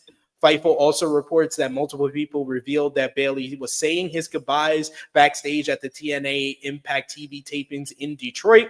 Bailey reportedly gave a heartfelt thank you to the people in the locker room. Speedball Mike Bailey is currently scheduled at WrestleCade in Winston-Salem, North Carolina on November 29th through the December 1st for WrestleCade convention. TNA also has its next pay-per-view scheduled there, and he's also set to work at Josh Barnett's Bloodsport and WrestleCon. Then on Thursday, the news got better as a new report revealed that Speedball Mike Bailey is expected to be AEW bound following his exit from TNA. Fightful Select reports that Bailey is expected to join All Elite Wrestling. The report notes that several TNA talent and sources close to Bailey say that he's headed to AEW. Other sources have said, and TNA sources have confirmed, that TNA wouldn't have needed to write Bailey off if he were going to WWE and was headed to NXT. So this is, in fact, a further confirmation that he is heading towards AEW. Krssi Love, what do you think about a wrestler such talented as Speedball Mike Bailey joining up with AEW? And if you can name just 2 to 3 wrestlers in AEW you would love to see go against Speedball Mike Bailey if this report is true. Happy for him. One of the guys that have like the best teeth in the game, Speedball Mike Bailey. However, for him, 3 people, Leo Rush, Swerve, Will Ospreay. Leo Rush, Swerve, Ospreay. That's a good one. I mean, him and Ospreay had the TNA match of the year last year at Bound for Glory. That's true. So, okay, so then we would all love to see them go at it again, though. No, that'll be great. That'll still be great. I don't give a fuck. How about Hologram? Hologram. That would be a good one. I've never seen the guy that has the bull face one. That one too. Him. Oh, Beast Mortos. Yeah. You know what's funny? Somebody made some like tweet trying to like make fun of that. Like, oh, when do we get like they're trying to like make fun of it and then not realizing like that actually would be a great matchup. So I don't know what you're trying to do. Fun of it. That would be an X. Like he could cook. No, there was like no. It was like one of those grifters that they were trying to like basically like trying to like downplay Mike the news. So they brought up like, oh, about him facing Beast Mortos, and I'm just like, and everyone was just like, well, that would be a great matchup. So that's a backfire to me. Like, yeah. What do you think, Josh, about Speedball Mike Bailey potentially coming to AEW? Takeshita. Oh, that's a good one. Him and Takeshita just started up. They got 5 stars at Maple Leaf Pro Wrestling, so I would love to see them run that back again as well. But yeah, who would be your 3 that you would put Speedball against in AEW, Josh? I mean, for the first question, I'm like a little surprised, but then I'm not surprised. I'm surprised more because of like what we've gotten the last like year or so when it comes to like free agency, right? WWE has kind of gotten the upper hand in free agency. When it comes to like, you know, like when Motor City Machine Guns, we thought they were AEW bound, all of a sudden we got them, right? And we still don't even know the details of what happened, and there was any fallout. We don't know, right? So I really thought he would go to WWE just because of the perception again.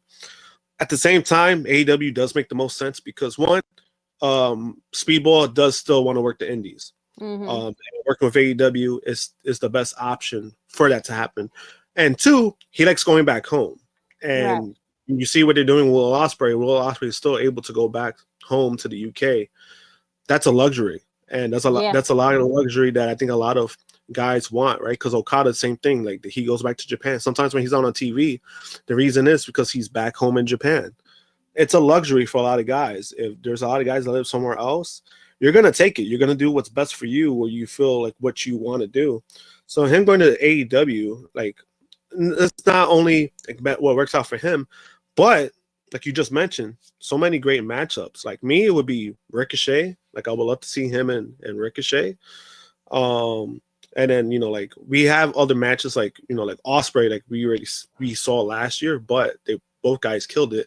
And I think the second time go around, I think will be even better because they are familiar with each other. But I think Ricochet would be one. Swerve would be another one. I think both guys would kill it as well. Hologram would be cool. Like, just the way the styles work. I think there's a lot of great matchups, you know.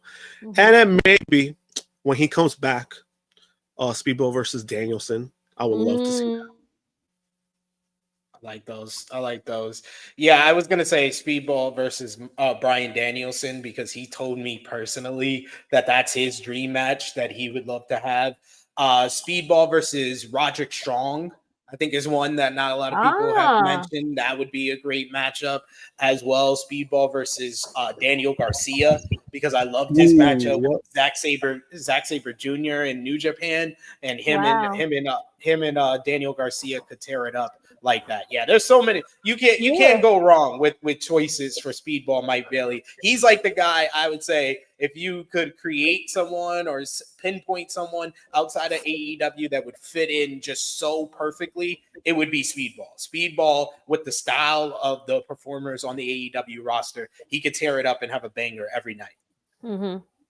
Yeah, I'm happy for him, man. Like he's about to get the bag, you know. Like, I'm happy for the guy because he's put in a lot of fucking work. Like a lot of people don't realize like how much, not only with TNA but just all over, man. You book him, you call him, he's gonna be there. Like not many guys do what he does, even when it comes to not only in ring but just the commitment. So for them to get somebody like that for the brand, I mean, it, you know, like that's a great thing, even for the locker room. I think that's a great move. Yeah, we got a bunch of people commenting with their choices for Speedball. We got a Beast Mortos versus Speedball. I Make Beats says Ospreay, Ricochet, Leo Rush, Lashley, or Hologram. We got Power Driver Finisher says Speedball versus AR Fox. Oh, yes. We got Alex Powell says Speedball versus Kenny Omega. Battle of great opinions right there. I think there's no wrong answer. That's the problem. That would be a great one. Speedball versus Pat. Speedball versus Claudio. Yeah. You see, that's a lot of you see, like that. There's no wrong answer. That's the crazy part. Like, he's gonna. And he works with a lot of people. He's not only like, again, he's not only just a flippy guy. You could put him with He's any not. person and it fucking works. And I think that's kind of like astonishing if you think, because there's guys they have a very simple style. So it works. That also works out. But you have a guy who's like the way what he does. A lot of people don't do what he does. And he's also able to work with a lot of different styles. Like that's really like, you don't know how much talent that is to pull that off. Like that's incredible.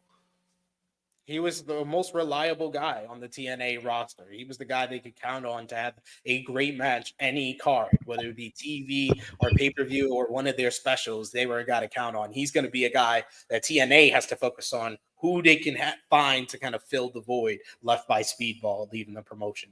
But another big thing that AEW seems to be getting prepped for is a return, or a first-time appearance for them, but a return for Ring of Honor, as AEW and Ring of Honor is set to take over the legendary Hammerstein Ballroom next month for a duo of exciting shows in the iconic venue. Earlier this week, Andrew Zarian and Fightful Sean Ross Sapp reported that ROH Final Battle 2024 is being planned for the venue. The show will take place from the Hammerstein Ballroom on December 20th. Zarian also reports that the December 21st edition of AEW Collision will also take place from the venue inside the Manhattan Center. Though this will be AEW's first event in the venue, ROH is no stranger to the Hammerstein Ballroom. 7 of the 22 ROH Final Battle pay-per-views have been hosted from the Hammerstein Ballroom, more than any other location in the show's 22-year history. 4 events have taken place at the Hammerstein Ballroom Manhattan Center, and 4 other events took place at Manhattan Center Grand Ballroom, which is inside the same Manhattan Center as the Hammerstein. NXT has been trying to get unique locations and even looked into running the Hammerstein Ballroom at one point, but they wanted to book it on dates that were already reserved for Tony Khan, AEW, and Ring of Honor. What do you think, Josh, about ROH potentially returning to Hammerstein for Final Battle and AEW running their first event from the Hammerstein Ballroom? It makes me feel heard because, like I said before, I've been saying it for months. Run these smaller buildings. Run the Hammerstein. Thank you. Finally, Tony Khan is watching. Yeah, you need those type of venues. Those are the ones that will get you. It will just save you money and headaches. Like it, and it's okay. You don't look at it as like a loss. Like this is something like your product just needs something with small things until it gets like more. Once you add more to your product, then you can get bigger arenas, but you don't need the big arenas right now. But it's just overall for the TV product, a TV product that's in an intimate setting that has loud, rowdy fans that are there to see that show. Look comes off way better than the tired ass crowd we had on Wednesday of 1,500 in a 10,000 seat building. That's true. Yeah. I think it's a fantastic move because I was like, yo, I've been kind of wanting to see something in the Hammerstein again. We are getting GCW there back. Even though I'm very skeptical when it comes to that, just because like the first time there, it just didn't go their way. So I hope they get to redeem themselves. That was just a side note on that. But AEW coming here for the first time, I think that's pretty big.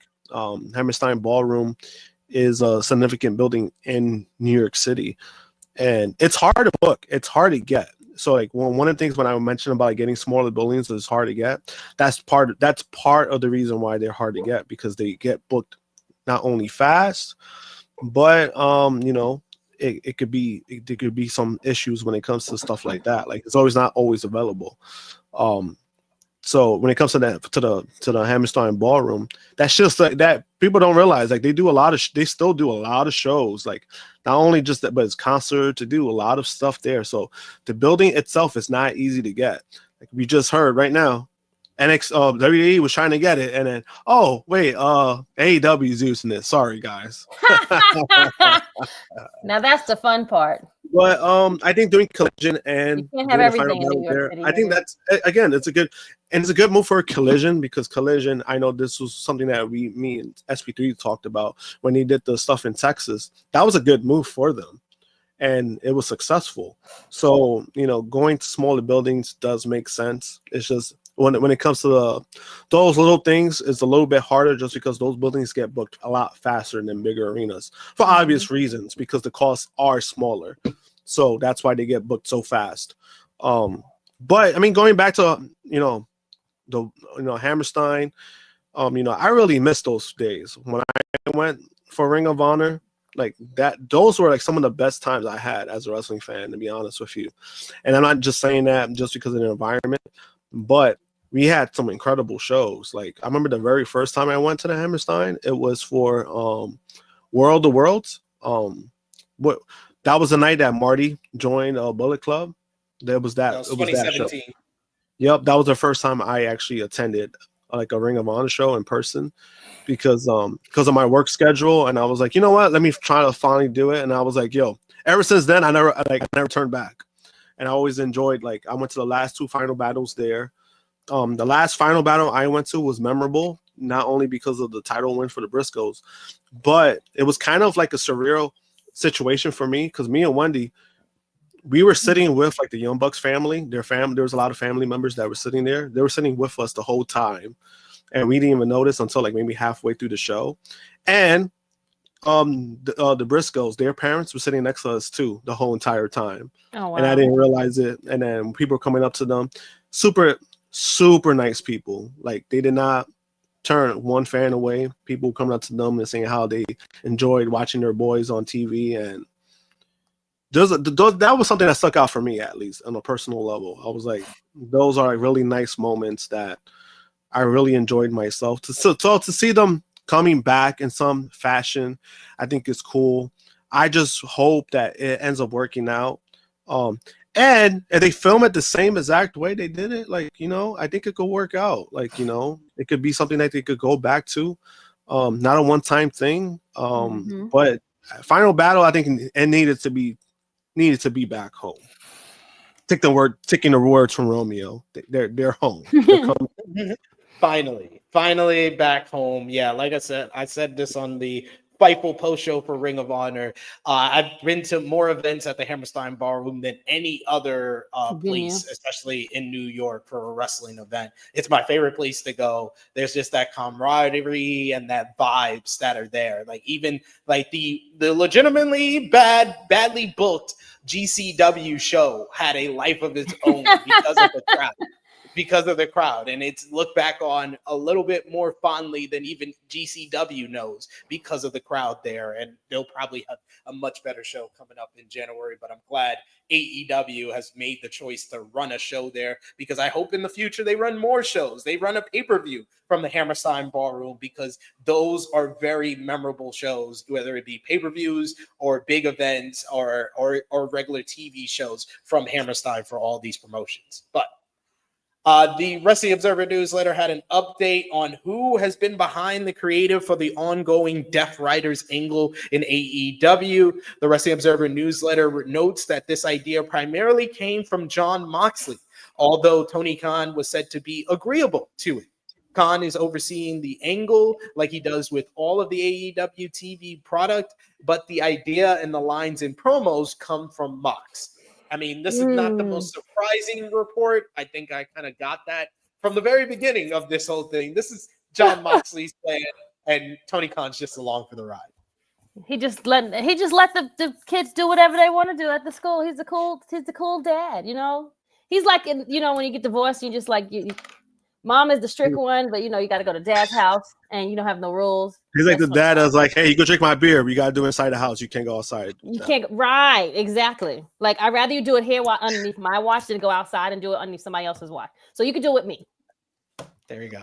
That's what he said. He was like, you want to do this in New Japan? No, you got to do it under my roof. But you had last night's Rampage. The show featured Ricochet defeating Dante Martin in a very good main event. Commander picked up a win over Rocky Romero in a pretty decent matchup. Mark Briscoe beat Arya Davari, and Hikaru Shida picked up a win over Layla Gray in the opener to the show. In some news from AEW, talking about their TV tapings as of late, they've been taping AEW Collision more often on Thursdays recently, and the roster is said to be on board for the change. The Wrestling Observer newsletter reports that the AEW roster enjoys the Thursday tapings. If they are already on the road for Wednesday, it's easier to stay for another taping instead of going on the road for 2 days and then return on Friday or Saturday. The ratings difference between a live and tape show is reportedly not enough to go live every week and sacrifice the goodwill of the talent. So seems like that's going to be the aim. I mean, with the new deal, I would have thought they would have discussed like possibly moving the show to Thursdays, because they don't do the best on Saturdays anyway. So why not try out Thursdays? Unless I know football it might is happen. a factor for that. It could be. I think maybe the Thursday night football is a factor, but at the same time, I still think it will do better Thursday than it would Saturday, no matter what. So it's like better off taking a chance, no matter what, I think. But it does make the most sense. Like I was hearing people saying that for a while, I actually enjoy Thursday. Like I have heard people say that within AEW that they prefer that because of the traveling. It kind of makes sense now that's the word that's getting out, because I was like, I've been hearing that for a minute, but it makes sense because the traveling is just a pain in the ass. Imagine you get there. A lot of people get there Tuesday, so you're there Tuesday, filming Wednesday, then you're out maybe either after some people are out after the show or the next day, Thursday. And imagine you go back home just to fly back out Friday, because sometimes even if you fly out the same day, it's pretty risky. So I understand, like it's a grind to even just to travel alone. It's a pain in the ass alone just to do that. So if there was to move to Thursdays, by all means, I would love it. It'd be great. I mean, we have a full week anyway. What's another freaking day? Like, just remove. And nobody watches TNA that much on TV. They watch the pay-per-views, but so. And Saturday has its own competition with college football and then WWE PLEs every month. So they got their own issues regardless of what day they go to. I think that a few months out of year against Thursday night football is worse. It's not as bad as what they're going with. Football's almost over. And then even now, even in December, they're going up against Saturday night main event. And everybody's gonna be watching that because it's on national TV. Yeah, and then they're going against Survivor Series in 2 weeks. But Fightful Select had an update on some injured AEW wrestlers, including some who are expected to be returning to the ring soon. AEW, of course, ran the vignettes for Julia Hart starting last Saturday and then this past Wednesday on Dynamite. Former AEW World Champion Kenny Omega is also said to be nearing his television return. Fightful Select reports that AEW and ROH wrestler Cole Carter is nearly ready to return to television. He is said to be cleared and very close to being cleared for his in-ring return. As previously noted, I think it was last week, Willow Nightingale has been out of action after she suffered a concussion last month. Fightful reports that Nightingale's injury delayed some tentative creative plans that were in the works. And Sky Blue is another talent who has been out of action for a while after she suffered an ankle injury that required surgery earlier this summer. According to Fightful's report, it will be a while before she's ready to make her return. However, she has recently gotten back to doing autograph signings and appearances. And then to finish off with the converse with ROH TV, the show featured Red Velvet defeating Diamante in a good street fight to retain the ROH Women's TV Championship. ROH World Tag Team Champions Dustin Rhodes and Sammy Guevara beat Love Doug and TJ Crawford. Post-match, the Righteous jumped the champions with Dutch hitting Dustin with a Dusty Rhodes-inspired cowbell. Later in the show, the Righteous picked up a quick victory as well. And the Undisputed Kingdom defeated the Gates of Agony, Dark Order, and Grizzled Young Vets in a fine four-way opener to the show, highlighting the tag team division. So some good stuff overall from AEW, ROH, some bad stuff from AEW, ROH. Mostly some good stuff with Speedball and Hammerstein. Yeah, I also wanted to add that the Julia Hart vignettes have been incredible. Yes, I want to point that out because there's actually somebody who's been working on that. I know who's been working on that. She's actually on X. She's on Twitter. Her name is The Editorial Style. So if you guys want to give her a follow because she does like pretty amazing stuff. And she's the one that's been doing the Julia Hart stuff, and it's been really great stuff. I just wanted to get that out there. Nah, it has been. It has been really great. I've been really enjoying it. And I like Julia Hart versus Jamie Hayter, if that's the direction they're going in. But New Japan news very quickly here in a new interview with Fightful's Sean Ross Sapp. Kenny Omega discussed his backstage fight that I discussed with Gabe Kidd during my interview with him from New Japan Pro Wrestling's Power Struggle. He says, for Gabe, he got his 15 seconds of fame. Congratulations. I care less about that. I care more about the working relationship between companies. Gabe makes it sound like I'm a professional if I don't search out some match that is going to make a ton of money. Gabe needs to look himself in the mirror, and there's no other way to say it. When has he ever made money in the business? When has he ever made money for New Japan Pro Wrestling? On Kid potentially being his opponent for Wrestle Dynasty, Omega said, Gabe needs a reality check. We're not equals anymore. I look at you as an equal. We're human beings. You done me no harm and no good or no wrong. I'm going to respond in kind and treat you as an equal. Gabe comes out swinging for the fences, comes out feeling like he's been disrespected and insulted. In turn, he not only insults me in the process, but he leaves a gigantic poop stain on the image of New Japan. It doesn't look good for the company. It doesn't look good for the business relationship that we're trying to nurture and foster. Does it suck that the video was released? Absolutely. I can't help but think that it was done with some purposeful intent, because as soon as it happened, here I am in the back hoping no one saw it. I didn't think there was a need for people to freak out about it. Someone had mentioned it as soon as it happened live on air, as if it was some kind of wrestling storyline. Now it's a thing of this is a storyline. Kenny Omega was assaulted backstage by Gabe Kidd. That's his opponent. I can tell you right now that was never the plan. I tossed out a bunch of names as possibilities, and Gabe Kidd wasn't one of them. I love them keeping the case. I love it. That's why it makes it funny, like because we don't. They're trying their best, so you know. But but I mean, it's good. It's actually been good because, like, Gabe Kidd did lean into that as well, and then Omega is doing the same thing. So I mean, hey, they're making it work, and it kind of. They're doing a good job because I'm like, I really hope this match happens. I think it's gonna happen. If they're really pushing it this hard, it's gonna happen. Yeah. And they're doing a great job with their interviews of just making it feel as real as it possibly can at this point. Yeah, and then also I think some people, just a side note, people need to relax. Kenny Omega explained why he's doing New Japan stuff first before AEW. I think people just need to calm down. It's his personal choice. It's his right. Like he's I'm totally okay with it. Does AEW need him? Yes, they do. But he has his reasonings, and he did say that he did owe them a few dates. He did owe them because he does actually legally he does owe them a few dates. So he's just honoring his end, and he's working with one of the top rising stars in New Japan. By all means, I'm on board with it. It helps everyone. I know Krssi Love got to get out of here. She's got to run while we finish things off with today's podcast. So Krssi Love, let everybody know where they can follow you on social media and when they will see you again. You should see me next week. Unless SP. Well, no, we'll be back on. I want to say Wednesday. We're doing some review. I don't remember what we're reviewing again. The Penguin. Penguin. Okay, yes, we're doing the Penguin. So watch that with us on Wednesday if you can join.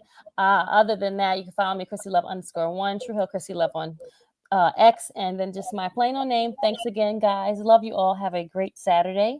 And and watch our Agatha review, which dropped already last Wednesday.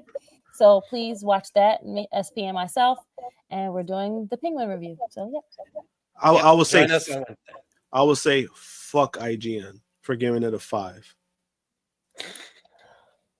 That's why no one reads IGN anymore. That's why. I gave it a 5. They gave it a fucking 5. Wow. A 5 out of 10. 5 out of 10 or a 5 out of 5? No, 5 out of 10. They do the scale of 10. That's why I said it. Remember in the chat? That's why I said a fucking 5. They gave it a fucking 5. That's bullshit. That's terrible. No way. I don't even like I don't know what I'm series not, they were even, I'm watching. not even gonna read it. I'm not gonna Yeah, even read it. yeah, we're not. I'm not. That's yeah. I'm not even like gonna. Nope. Okay.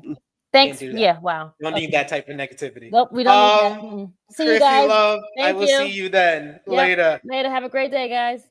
You too.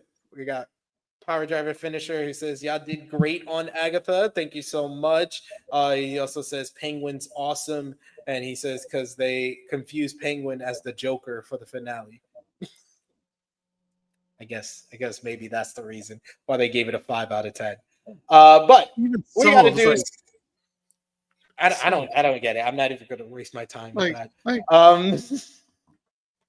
Let's do some early prediction before we get to historic crossover, which is tomorrow morning. Let's do our predictions for the World Tag League that is going to be kickstarting this coming week. You got the A block and B block for World Tag League. Of course, this is a round robin tournament, so the teams with the most amount of points by the end of the tournament will move on, win their block, and then face in the finals coming up in December. Over in the A block, Josh, we got Bishamon, Hiroki Goto, and Yoshihashi, who have won 3 straight World Tag League tournaments. You got Bullet Club, Chase Owens, and Kenta, the former IWGP World Tag Team Champions. Shoto Aminu and Tamaki Honma, so one half of the number 1 contender for the IWGP World Championship. United Empire represented by Jeff Cobb and Callum Newman. You got Alex Zane and X, a mystery partner. Los Ingobernables de Japón, the deadly duo of Shingo Takagi and Yota Tsuji. You got TMDK represented by the IWGP World Heavyweight Champion Zack Sabre Jr. and Roye Uyawa. And you got the Bullet Club War Dogs, Gabe Kidd, and the newest member, Sanada, in the A block. Who do you think comes out of the A block? One team. One team. One team. I have no idea. I'm trying to think. Fuck it. I'll go with the last team that you said, Gabe Kidd and Sonata. That's Throw a a good Hail one. Mary. I'm gonna go with Shingo and Yota Tsuji. Why the hell not? Shingo and Tsuji. Give me that. I can see that. Then we got over in the B block, Josh, we got United Empire, the IWGP World Tag Team Champions, Great Khan and Hanare. We got Just 4 Guys represented by Takumi Shinoku and Tai Chi. You got TMDK, the former IWGP World Tag Team Champions, Shane Hayes and Mikey Nichols. You got Los Ingobernables de Japón, represented by Tetsuya Naito and Hiromu Takahashi. Despite all the teases that these two men might face each other at Wrestle Kingdom, they'll be teaming up in World Tag League. Hiroshi Tanahashi and Jado, Natural Classics, making their debut in New Japan Pro Wrestling. Tomei and Stevie Phillip. Toriano and Bolton Oleg, 2/3 of the Never Openweight 6-man tag team champions, and House of Torture, Ren Narita and Evil. Who is the one team you got from the B block? It's not House of Torture, I'll tell you that much. House of Torture. I mean, everybody should vote for House of Torture. You know, why not? Why the hell not? I'm gonna go with TMDK in the B block. Oh, same. I was going with them. There we go. They've been on a hot streak, man. I'm loving it. So TMDK versus LIJ for me in the finals. I'm going with TMDK to win the entire World Tag League. Who do you have winning the tournament overall? TMDK. It makes the most sense for them to win it. Yeah, it feels like New Japan took all their titles off of them so they could win the World Tag League. They had them lose at Fighting Spirit Unleashed to Grizzled Young Veterans for the NJPW Strong Openweight Tag Team titles. Had them lose to United Empire at Power Struggle for the IWGP World Tag Team titles. All for them to win the World Tag League and get back the titles probably at Wrestle Kingdom. I think that's regular New Japan booking if you've been watching for a couple of years. Yeah, that's why I was like, it makes the most sense. I was like, yeah, for them to win it. Yeah, I see it happening. Then we got finally for what we missed, TNA Impact this week. The show featured Joe Hendry beating Ryan Nemeth. In the main event, though, Ryan Nemeth's brother, Nick Nemeth, defeated Brian Myers in a solid main event. Post-match, the System attacked Nemeth until Hendry made the save with a kendo stick, got to a little face-to-face confrontation with the TNA World Champion. Mike Santana beat Casey Navarra of First Class in a decent opener, while the Northern Armory reunited, getting a win over Jonathan Gresham, Eric Young, and Steve Macklin. So good week from TNA with TNA Impact this week, but we made it to Krssi Love's favorite time of the show, and she's not even here. That's disappointing. But it's time for best and worst of the week, as well as match of the week. Who had the best week for you, Josh? Best week, I would say Mike Bailey. He's getting his, he's getting a nice contract. He's gonna make his money, and he's gonna put on some fantastic matches. He's the best of the week for me. That's a fair one. That's a fair one to start off with. I will go with Bronson Reed. Despite losing at Crown Jewel, he's got himself in a bigger position.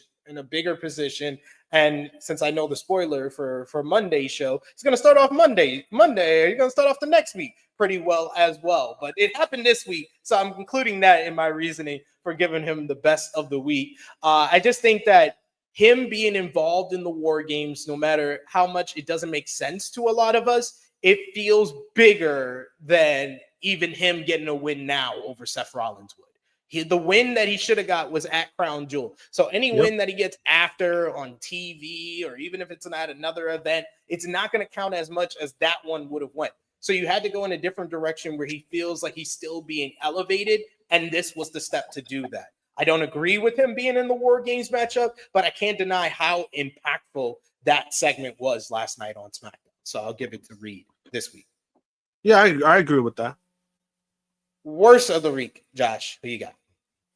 That AEW crowd on Wednesday. That's fair. That AEW crowd was straight trash. Just straight trash out here. I'm gonna give worst of the week. I hate to do this. I feel like I'm picking on them, but I got to give it to the WWE Women's Title scene on both Raw and SmackDown. That's just like the worst of the week for me, and that's why we have a very convoluted shoehorned edition of Women's War Games this year. So I'll give it to them. That's fair. That's more than fair. All right, guys, sound off in the live chat and let us know your matches of the week as well. Josh, we'll start with you this week. What do you got for matches of the week? I'm actually trying to think what matches that I watched this week. Not the crazy week like we've been getting the last couple of weeks. I've been averaging like 10 matches for match of the week. This week I'm struggling to get 5. So it's a big difference. Yeah, you come back to me because I'm trying to think myself. I'm like, ugh. All right. I will go with number 5 for me, Wes Lee versus Cedric Alexander from NXT in the Iron Survivor Challenge kind of gauntlet matchup. Number 4 for me, I will give it to Stephanie Vicaire and Julia versus Metaphor. That was a lot better than I thought it would be. Then number 3, I'll give it to Ricochet versus Dante Martin from Rampage last night. Number 2, Swerve Strickland versus Leo Rush from Dynamite. And number 1, FTR versus Kings of the Black Throne from Dynamite. Honorable mention to Red Velvet versus Diamante from ROH. That was really good as well. Josh? Number 3, I'm gonna go with Swerve versus Leo Rush. Number 2, I'm gonna go with the tag team match from NXT. I actually watched that match. Julia and Vicaire. Some great, ladies are great. I just wish they were in the main roster and just helping them out. But we just have to wait for that. But at the number 1, that tag team match with House of Black and FTR. Not only it was a great match, but I was surprised as fuck they got the win. True story for sure. We got a couple of comments I wanted to highlight here. I Make Beats for World Tag League. He says got to go TMDK or LIJ. We got Power Driver Finisher who says best of the week Speedball. Morrow for covering Tyson and Paul. Yeah, he did a great job. I thought Mauro Ronaldo did a great job on commentary. I actually watched the fight. He really needed. Yeah, I mean that's what they got him there for, because the other two people they had. No, boy. Rosie Perez. Well, I was like, why are you here, Rosie? Like, I love you, Rosie, but why are you here? You know what's funny? I said this. I was like, I love Rosie, but oh my god, it was just like I think, you know what's crazy though? I think Roy Jones was worse than her. Yes, Roy Jones, because Roy Jones was kept focusing on the mouthpiece. Because Morrow was literally just saying anything so they can move on from the mouthpiece, and he just kept bringing up the mouthpiece. He kept bringing on the mouthpiece. He was complaining about the point taken away, which it was a clear headbutt, and she was warned. She got fucking robbed. I don't give a fucking what he says. Toronto got robbed. Chuck Berry says, still no mention of Mercedes, therefore she is my worst of the week. I mean, she got speared through a wall, so that's fair. That is fair. She got speared through a wall. And I said this on AE Ramble, I'll say it to you, Josh. The decline of the women's division for AEW since All In does go right along with the decline for Mercedes Moné as a character, how she's been presented, her match quality. They're both going in the same, they're both trekking in the same direction, and it's going down. Yeah, it kind of feels like they probably need to take the title off of her, and then maybe there's a spark off of that. Maybe there's a boost, because usually, even with Sasha Banks, when she was Sasha Banks, that was kind of the trend with her, where like they take the title off of her, they'll find something else, and then it gives her a boost. Maybe this is what they're at now. Maybe that's what they kind of need, because I don't know where they're going with it. Even the whole thing with Camille, they kind of been making Camille look like a lackey, to say.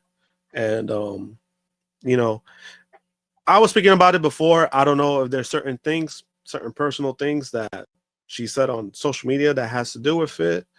There's no confirmation, so don't quote me on that. But it does kind of match how they've been using her to like when that happened.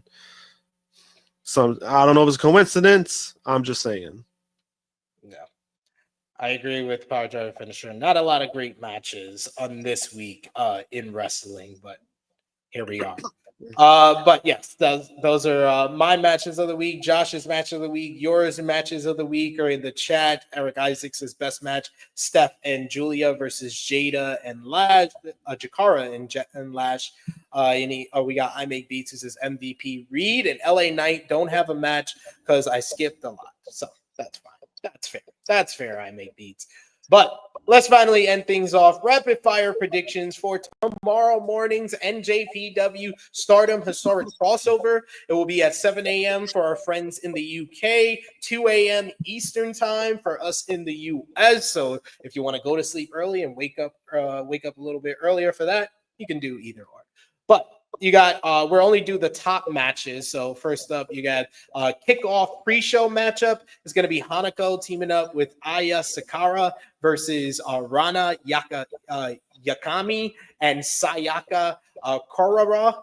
We also have the Cosmic Angels of Tom Nakano, the World of Stardom champion, teaming up with Sari Anoi to verse the team of God's Eyes, Shuri and Tamaka Inaba.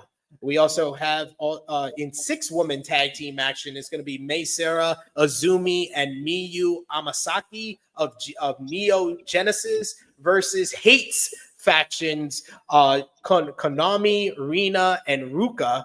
Then you also have 6-man tag team action for New Japan Pro Wrestling, Toriano, Bolton Oleg, and Tiger Mask versus United Empire's Callum Newman, Francisco Akira, and Jeff Cobb.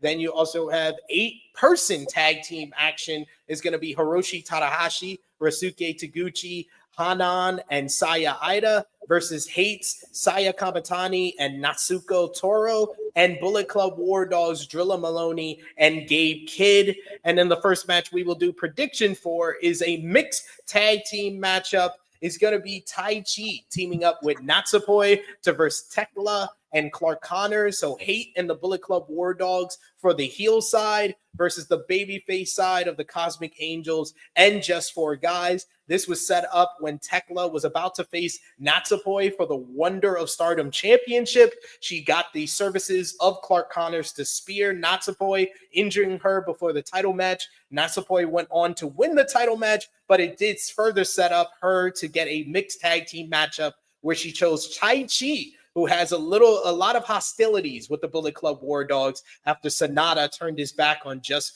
Four Guys to join up with Bullet Club War Dogs. Josh, who you got? Connors and Tekla versus Natsupoi and Tai Chi.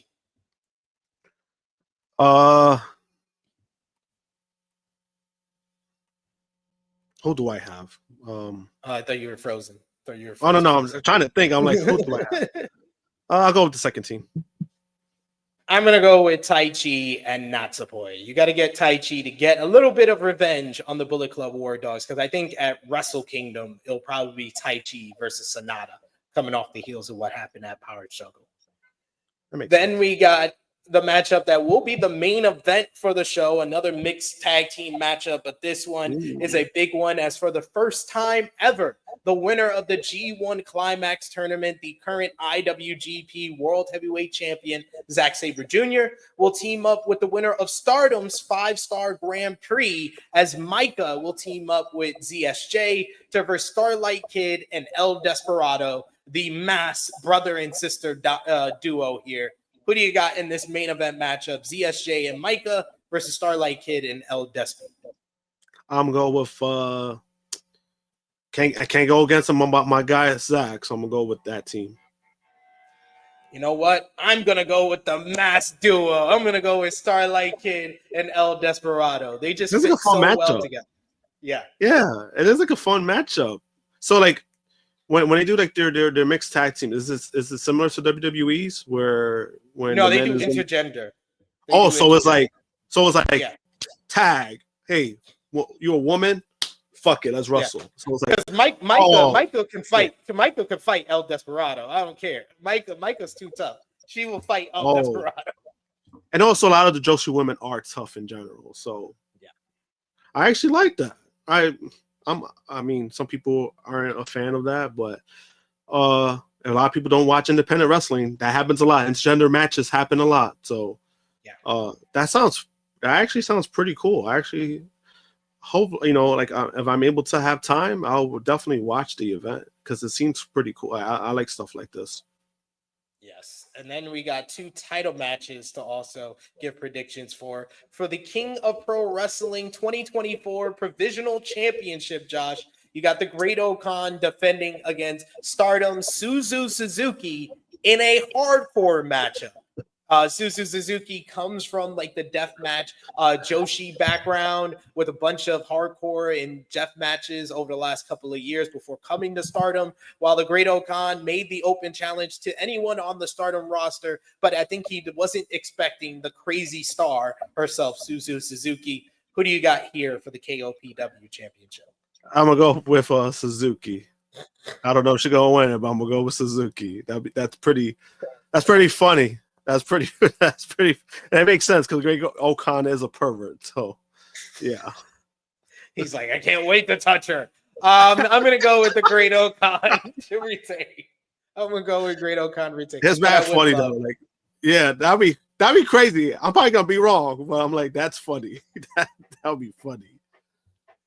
And then finally, for the IWGP Women's Championship at the same event that the first champion was crowned, we got Mayu Iwatani, the 3rd ever IWGP Women's Champion, defending against Momo Watanabe of the Hate faction. Mayu Iwatani, if she is able to get this victory, she will move on and defend her title at probably the year-end event or beginning of year event for Stardom. And she is closing in on 2 years as the IWGP Women's Champion. She made an open challenge to anyone on the Stardom roster, which Momo Watanabe accepted. Momo has been denied. She's been a Wonder of Stardom champion, the longest, second longest ever Wonder of Stardom champion, but she's been denied at the top prize in Stardom, the World of Stardom Championship. Can she win another top prize here in the IWGP Women's Championship? Who do you got, Josh? I got the champion Iwatani retaining. Yeah, I said this on our preview. I don't see anyone beating Mayu until her matchup with Azumi. Azumi seems to be the person that's been like set up to get the next shot at the IWGP Women's Championship, and that's probably the next time that I believe that Mayu can lose. I don't think she's going to lose this one. Yeah, I don't. That's why I don't see it anytime soon. And I think you said 2 years, right? She's approaching 2 years. Yeah, next April would make 2 years. Oof, that's Okada-like run. Yeah. For one of the best ever, Mayu Iwatani. But we'll be talking about New Japan and Stardom's Historic Crossover 2 on Monday right here on the Tru Heel Heat YouTube channel. Stay locked here on the channel. Hit the subscribe button. Hit the bell to stay notified because we're dropping now shorter cuts from our flagship podcast. That's going to start tomorrow. We're dropping who is the most important member of the Bloodline discussion that we had on Tru Heel Heat 302 last week. We'll be releasing that as a separate video, and we'll do the same for this edition of the podcast. So let us know in the comments down below what discussion, what talking point on this show you would like to see as an individual video for some of the people that have shorter attention span. But we appreciate all of you who have the longer attention spans for joining us today live for the flagship. If you're watching us on demand, we always appreciate you as well. But True Jaw Josh, always appreciate you joining me. Let everybody know where they can follow you on social media and when they will see you again. You can follow me on social media, JMPunk321, Twitter and Instagram. I'll be back next weekend. And also want to give a small shout out, well, pretty big shout out to Linkin Park. They had their new album come out yesterday, From Zero. It's fantastic. I recommend it. I gave it an 8.5 out of 10. It's great to see the band back. And I think Emily Armstrong is fantastic. I think she's a perfect fit for the new chapter of Linkin Park. And I'm going to talk to some of the fellas to see if they want to do a review on it for the channel. So that might be a thing going. That might be a thing coming up in the next couple of weeks for the entertainment channel.